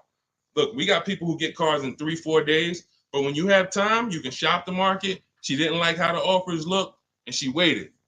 She said the best of all my offers were over 1.5% with no money, with no one budging on my counter offers. Fast forward 2024, I had to find a car in 2 weeks, so I got to work. In about 5 days, I walked out with a 2024 Hyundai Elantra Limited, $36,000 for 36 months, $12K, $365 a month, no money down. Boom, $365 a month, no money down. The MSRP was $28,725, making it a 1.27 deal. People would kill right now to be able to buy a car, drive a brand new, dependable car, fully warranted car, shop from home, never had to be stressed out in a dealership, begging for discounts. She's sitting at home and she drives off at $365 a month, brand new car, no money down. This is what it's about, people. It's about learning the strategies so that you keep the most money in your household. Okay? Everything I'm teaching you, everything India used is in my new digital book, Cars from Home, 7 Steps to Saving Time, Money, and Avoiding Dealerships. You can get your copy as part of our launch offer for 75% off in my TikTok bio or in my Instagram bio, but it's only for 30 minutes. After 30 minutes, the price goes back up to the $97 price, which is still great. If you missed it, and you're like, Deshone, I missed it, but I need these strategies. Listen, it's $70-something more. And the strategies you're going to use to save we can't even quantify it. We showed you earlier somebody saved 25 grand off their price, almost 30 grand off her Mercedes. You've seen discounts of 6,000-7,000. You've seen ridiculous pay. It doesn't matter. The value you're going to get far outweighs the cost. And here's one thing. Financially wise people look at value. Financially foolish people look at cost. Let that sink in. Okay, those of you on YouTube and Facebook, I have a comment below for you. We have a comment pinned. You can hit the link below. You'll see the 75% off. Now, make sure when you get your book at the 75% off, if you get there before the 30 minutes is up, make sure as soon as you purchase, it says screenshot thank you page. You'll see I put on that page, your book is below. You can click it to open it immediately, save it to your phone, save it to your computer, and I also email you a copy. But I want you to screenshot that page so you can have my support team's email. Every now and then we get people that typing so fast, you actually type your email in wrong. and then you didn't save the book right there on the thank you page. So now, how am I getting my book? You got the support team email. They're 7 days a week. Email, hey, I think I might have typed something wrong. I don't see my book. It's not in my spam folder. Get my team so we can get you the book immediately. So you can have these strategies, protect your family's money, shop with confidence, enjoy car shopping. I enjoy shopping. These people are like, enjoy. Look at what Adina said. Look at what Adina said at the end. She said, thanks to Sean. Hold on. Thanks to Sean for making the car buying process easy. And I want to upload this because it got cut off too. So I'm going to upload this. Thank you for making the car buying process easy. I want you enjoying car shopping. You're about to spend a ton of money. Why should you dread? Look what she said. Last sentence. If you're on Instagram or if you're on YouTube, you can see it. So, all right, Dolan, next question. Let's fly through a couple more. We still got some more time. Come on, y'all, keep typing. Lalia, yes, we send emails out all the time. In fact, everyone who had the book, I literally sent a new copy out to everybody on our list. It was like 9,000 people, maybe a month ago. So, like, go through your email, check your emails from me, because we do that every now and then. Like, we'll literally just update the book and blast the new copy out to everybody who bought one. So check your email, check your spam. You know, I've sent you that book. If you purchased it last year, you've gotten the new book probably at least 2 times, 3 times. We've updated it and sent it out to everybody. Okay, Kevy Kev, good to see you. What are the basic pros and cons of leasing? I know nothing about it, but my husband's considering it. Good question. Let's talk about the cons of leasing first, because I speak a lot about the benefits. The cons of leasing are you always have a payment. Now, some people who buy cars and they always trade them in as soon as they pay them off, or they trade them in before they're paid off, they replace them before they paid off. Like, you know, we had the young lady earlier on the stream. She said, I still owe $18,000. I'm about to go and buy another vehicle. So she's always used to a payment anyway. So that's a con. You're always going to have a payment. Another con is you can't beat the car up and not realize the losses. Now, let me be clear on this. People think when they own a car, they can do anything they want to it and not realize the losses. But I want to be clear. If you follow me, let's say a person buys a car, you own it, you put a lift on it, a big exhaust system, one of the big, the joint is loud. You customize that car. Did you raise the value or lower the value of the car? Type it in. Did you raise the value or lower the car? If a person does all of that stuff, customizes the car, did they raise the value or lower it? Thank you, Cam Newton. Lowered it. So let's say a person was going to sell a car and somebody looked at it and said, hey, how much is you going to pay? You know, they're going to pay $20,000 to buy your car. Now you're like, okay, perfect. Now you go and you do all of this stuff to it, put the engine, put the exhaust on it, boom. You come back 2 days later and you're like, hey, yeah, I want to sell you the car for 20. Now they hear that new exhaust. They hear all that stuff you put on. They're like, nah, I can't give you 20 for that. And that thing probably worth 16 now. I don't know what you do to it. So I'm trying to get you to see what I call the unseen expense. This is depreciation. Everything we talk about when we talk about leasing versus buying, we're taking into account how we're going to avoid major depreciation. But people who purchase don't often think that they don't actually understand that whatever they do to that car, if they drive 40,000 miles on it, they just lost money. If my car was worth 20 today and then I drive 30,000 miles this year, that car is going to be worth 10. I'm destroying the value. So you pay for it either way. So when I say that one of the cons of leasing is that you can't do anything you want to the car, well, you can't without paying for it, but you also can't when you own it without paying for it. But if you do that, you have to restore it to its original condition. Now, another con of leasing is you have to be able to estimate around about how much you're going to drive. So people who are like doing Uber or something, you don't know how much you're going to drive. There's a reason I don't tell business people who do those types of businesses to lease, even though they're not keeping their cars a long time. there's a better structure for you guys. Leasing is not it, because you don't know how much you're going to drive. If you have a good year, you might do 40,000 miles. If you have a bad year or a rough year, you might do 20 or 18,000 miles. So you can't predict it. So with leasing, you have to have an enjoyable leasing experience.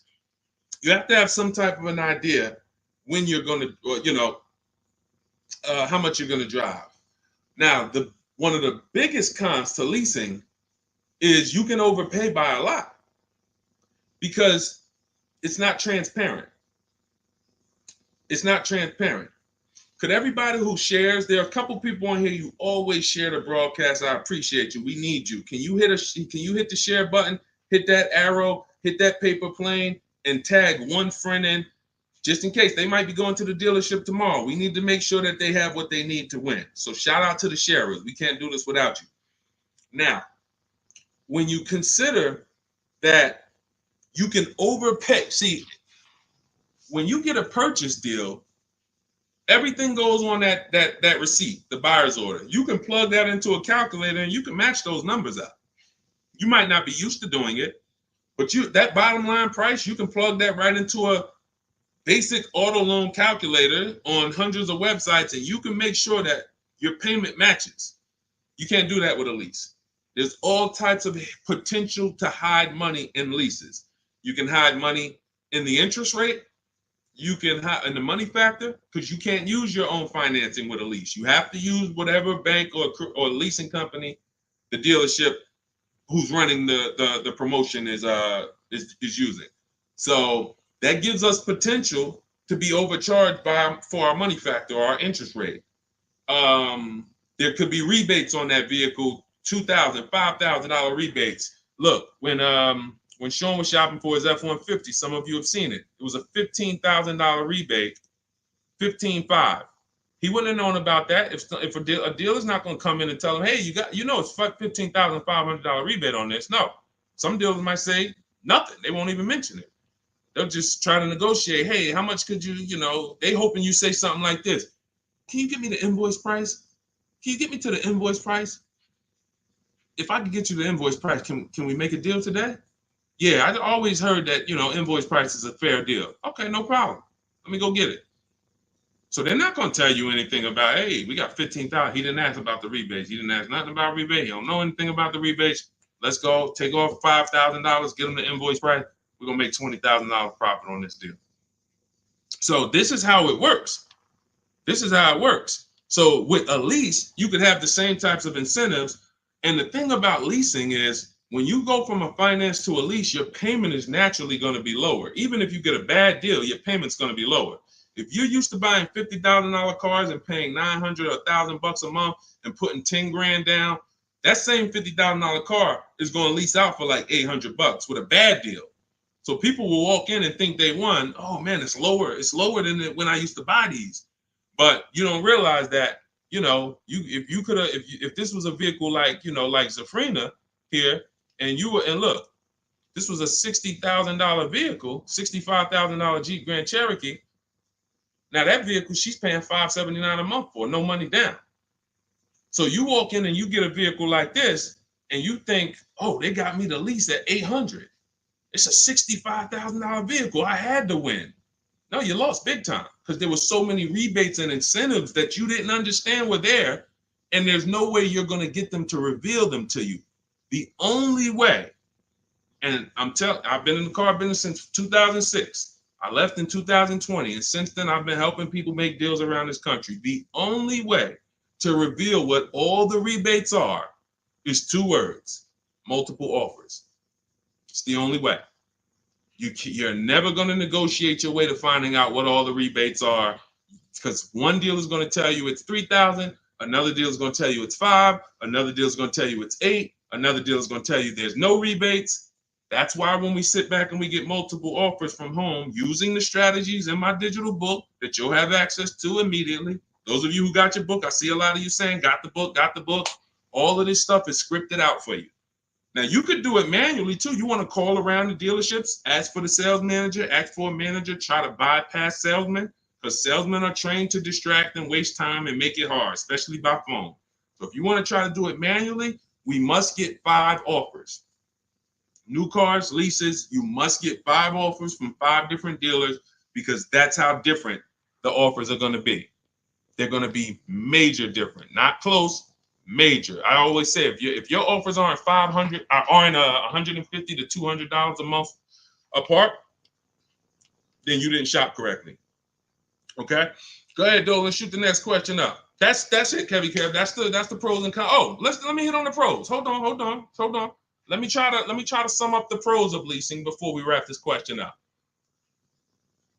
Pros of leasing are when you get below market leases, you're driving new cars, warranty cars, always under warranty in most cases. Something breaks, you call a dealership. Hey, this broke. Come on in, we'll fix it. You're under warranty. When you get below market leases, you're driving new cars for cents on the dollar.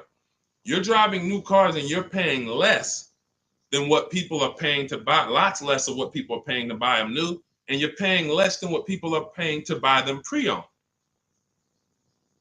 Some of you've seen me do that scenario where I compare a new lease, below market lease, to a pre-owned version of that same car. Take that $65,000 vehicle that Zafrina got, $597 a month. If she found one for, $30,000, half price, let's just pretend, and this is to illustrate to you how drastic the difference between below market leases are and buying. It's not even close. It's nowhere near close.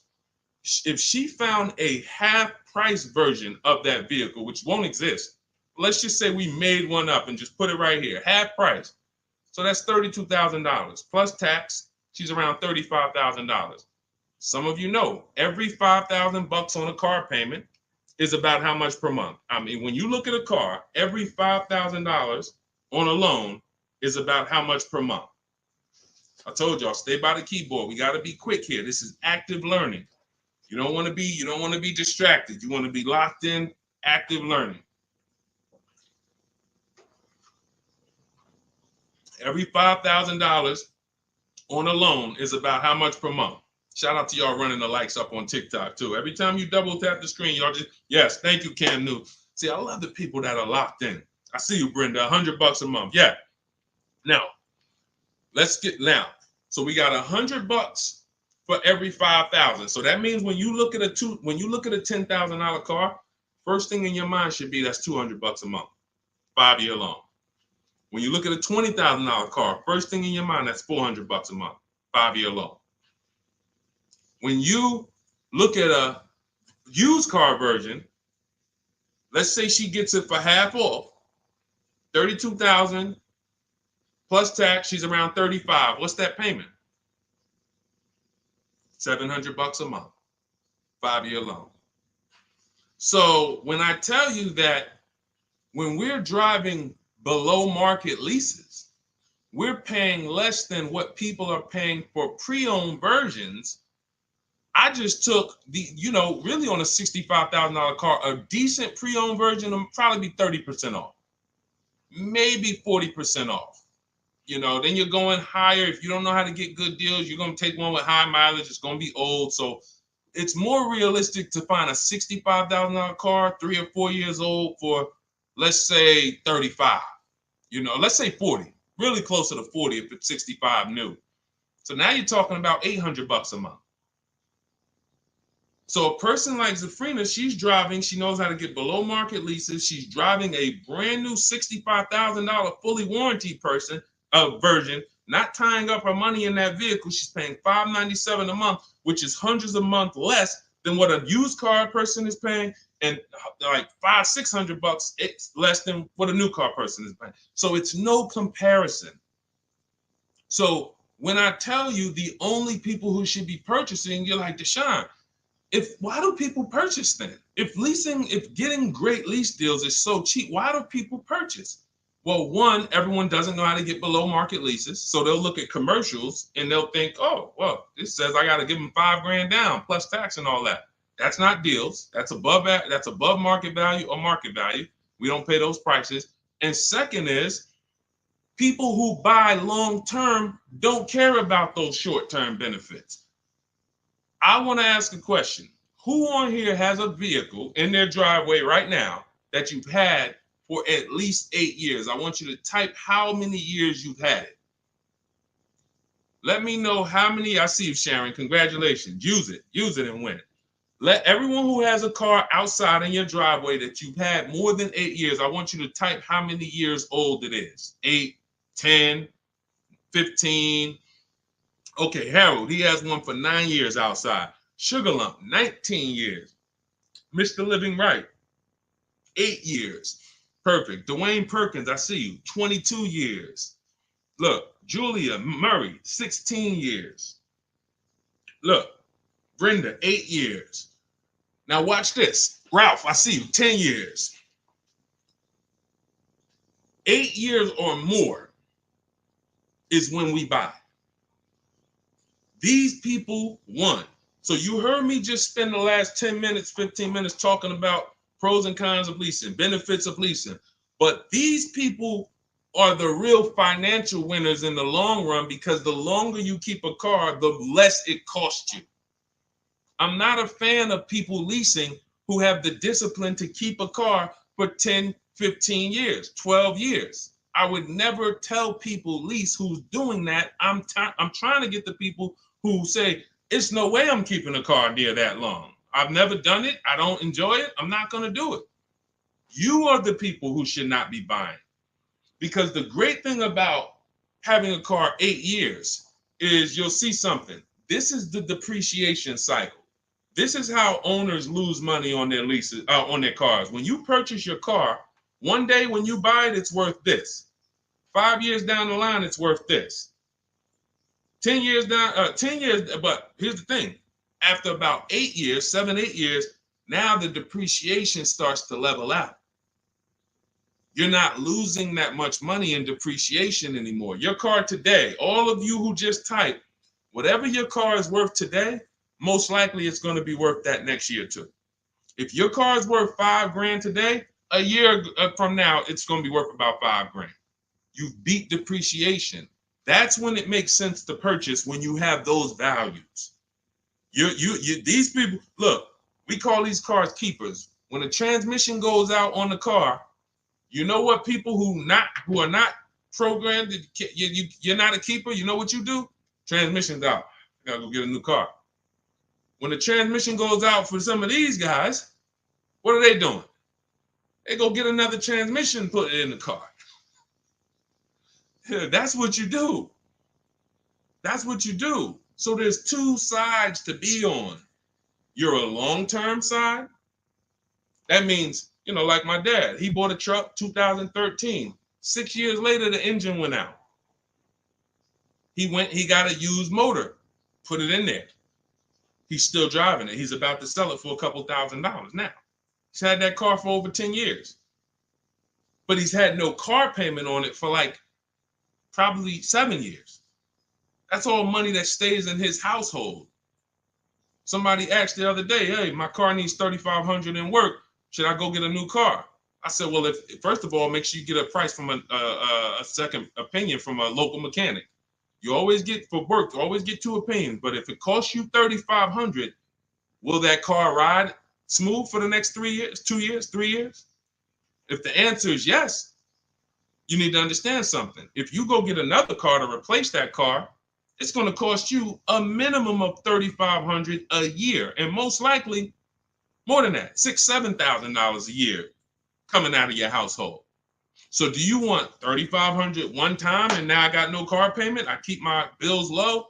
Or do you want to go get a new car payment that's $400 a month? Now what is that? $400 a month times 12, that's $4,800 a year for the next 5 years or whatever. The cost of replacement, guys, is always more than the cost of keeping that vehicle running.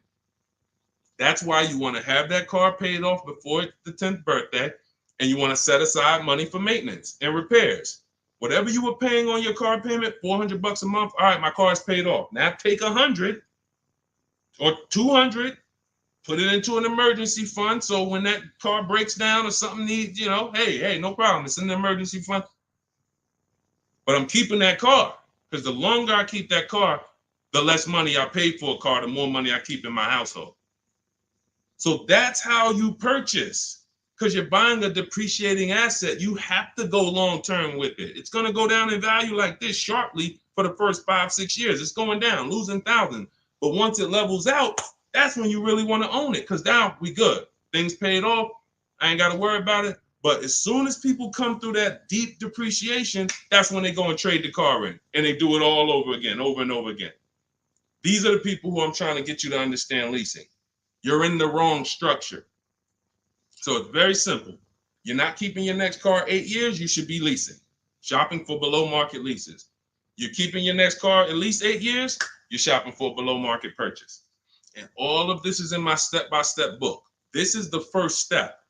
Leasing versus buying. I call it the most important question. We got to put your deal on the right foundation, and then we go get a below market deal. So for everything I'm teaching right now is out of my new digital book. You can grab your copy for 75% off. It's normally $97. If you want the entire blueprint, and you guys see the comments, you see the comments people making. Man, get the book. Get the book. You see it. So you can go to, thank God we have approaching 10,000 people who have the book. Thank God. We are getting this in a lot of people's hands. People love the welcome offer. And the same people who are using it would look back and say, Deshone, I would have paid the $97 knowing what I know now and what I'm seeing in this book. But to get it at 75% off, $25, even more value. But it's only for 30 minutes. In my TikTok bio, in my Instagram bio, click that link that says 75% off. In my YouTube comments or Facebook comments, we have a comment pinned for you for your 75% off. But once that timer hits zero, guys, it does go back up to $97, which is the normal price. And it's worth every dime at $97. Okay, so get your copy. Make sure you screenshot the thank you page as soon as you purchase, and make sure you take a record of our support team's email, because sometimes you go and you type it in, you're like, I'm finally going to be able to enjoy car shopping. Man, I'm about to make the best car deal of my life. And you're so excited, you type your email incorrectly, and now it's wrong. And so we can't email you the book. Now, once you get the book, you're going to see, as soon as you pay for it, I say, open your book below. So there's a link right there on that page to actually open the book, and you can save it to your actual, you can save it to your phone. But I email you a copy too. And sometimes if your email's wrong, you're not going to get that email. So make sure you screenshot that page. It has my support team's email, or look at it right here. Look at it on the screen. Get the support team just in case. But that's not for questions. Do not email me any car buying questions to that. That's only for making sure your book gets to you. Okay? So I want you empowered. I want you making the best deals you've ever made. I'm just going to show a bunch of more people before we rock out. I didn't get a chance to get to everybody's deals that has sent me a deal in the last couple of days. I didn't get a chance. Ansley got his second vehicle. He said 2 more, 2 down, 1 more to go for the year. He got this BMW truck. We showed Melissa. We didn't show American Senior Benefits. You guys can read this if you're on Instagram, on YouTube. You can pause that. But we'll go more detail on the second stream. Keep sending me your deals, because I told y'all I was going to bring them onto the show. And after you make your deals, email me. I want you guys proud of the deals you're making. I want you excited, not just about the car. Everybody gets excited about posting their cars. Everybody. You'll see that all through any social media platform. People get a new car, they want to take pictures of it, but they'll never show you the numbers. And you may have been this way, because secretly they're ashamed. The last thing they want is somebody who understands the numbers to look at that deal and be like, hey, did you see this? What's the $4,000 here? Did you see, how many offers did you get on this vehicle before you paid this price? Oh, no, I just thought they don't want that. I don't want you living like that. If you've done that before, I don't want you like that. I want you like all of these other people you're seeing posting your car deals, like Melissa, like American Soldiers Benefits, like Ansley, this is the other car, like Rosalie, like Jen. Hold on. We do this all day long. Like Teddy, like Jared, like Zafrina, like Pierre. Numbers. That's what I want. And that's the confidence you will have after you get your book. So get it. If you do it your way, do it your way. God bless you. My way is no talking, right from home. That's why we call it Cars from Home. So I'm going to check out. God bless y'all. I'll see y'all on the next stream. Share this with a friend. Before you jump off, share this with one friend that you're like, hey, I got somebody that my best friend, they need to see this, because we have to help people protect their money. If we don't get this message out, our friends are right now in dealerships right now overpaying. Okay, so God bless you all. I will see y'all on the next stream.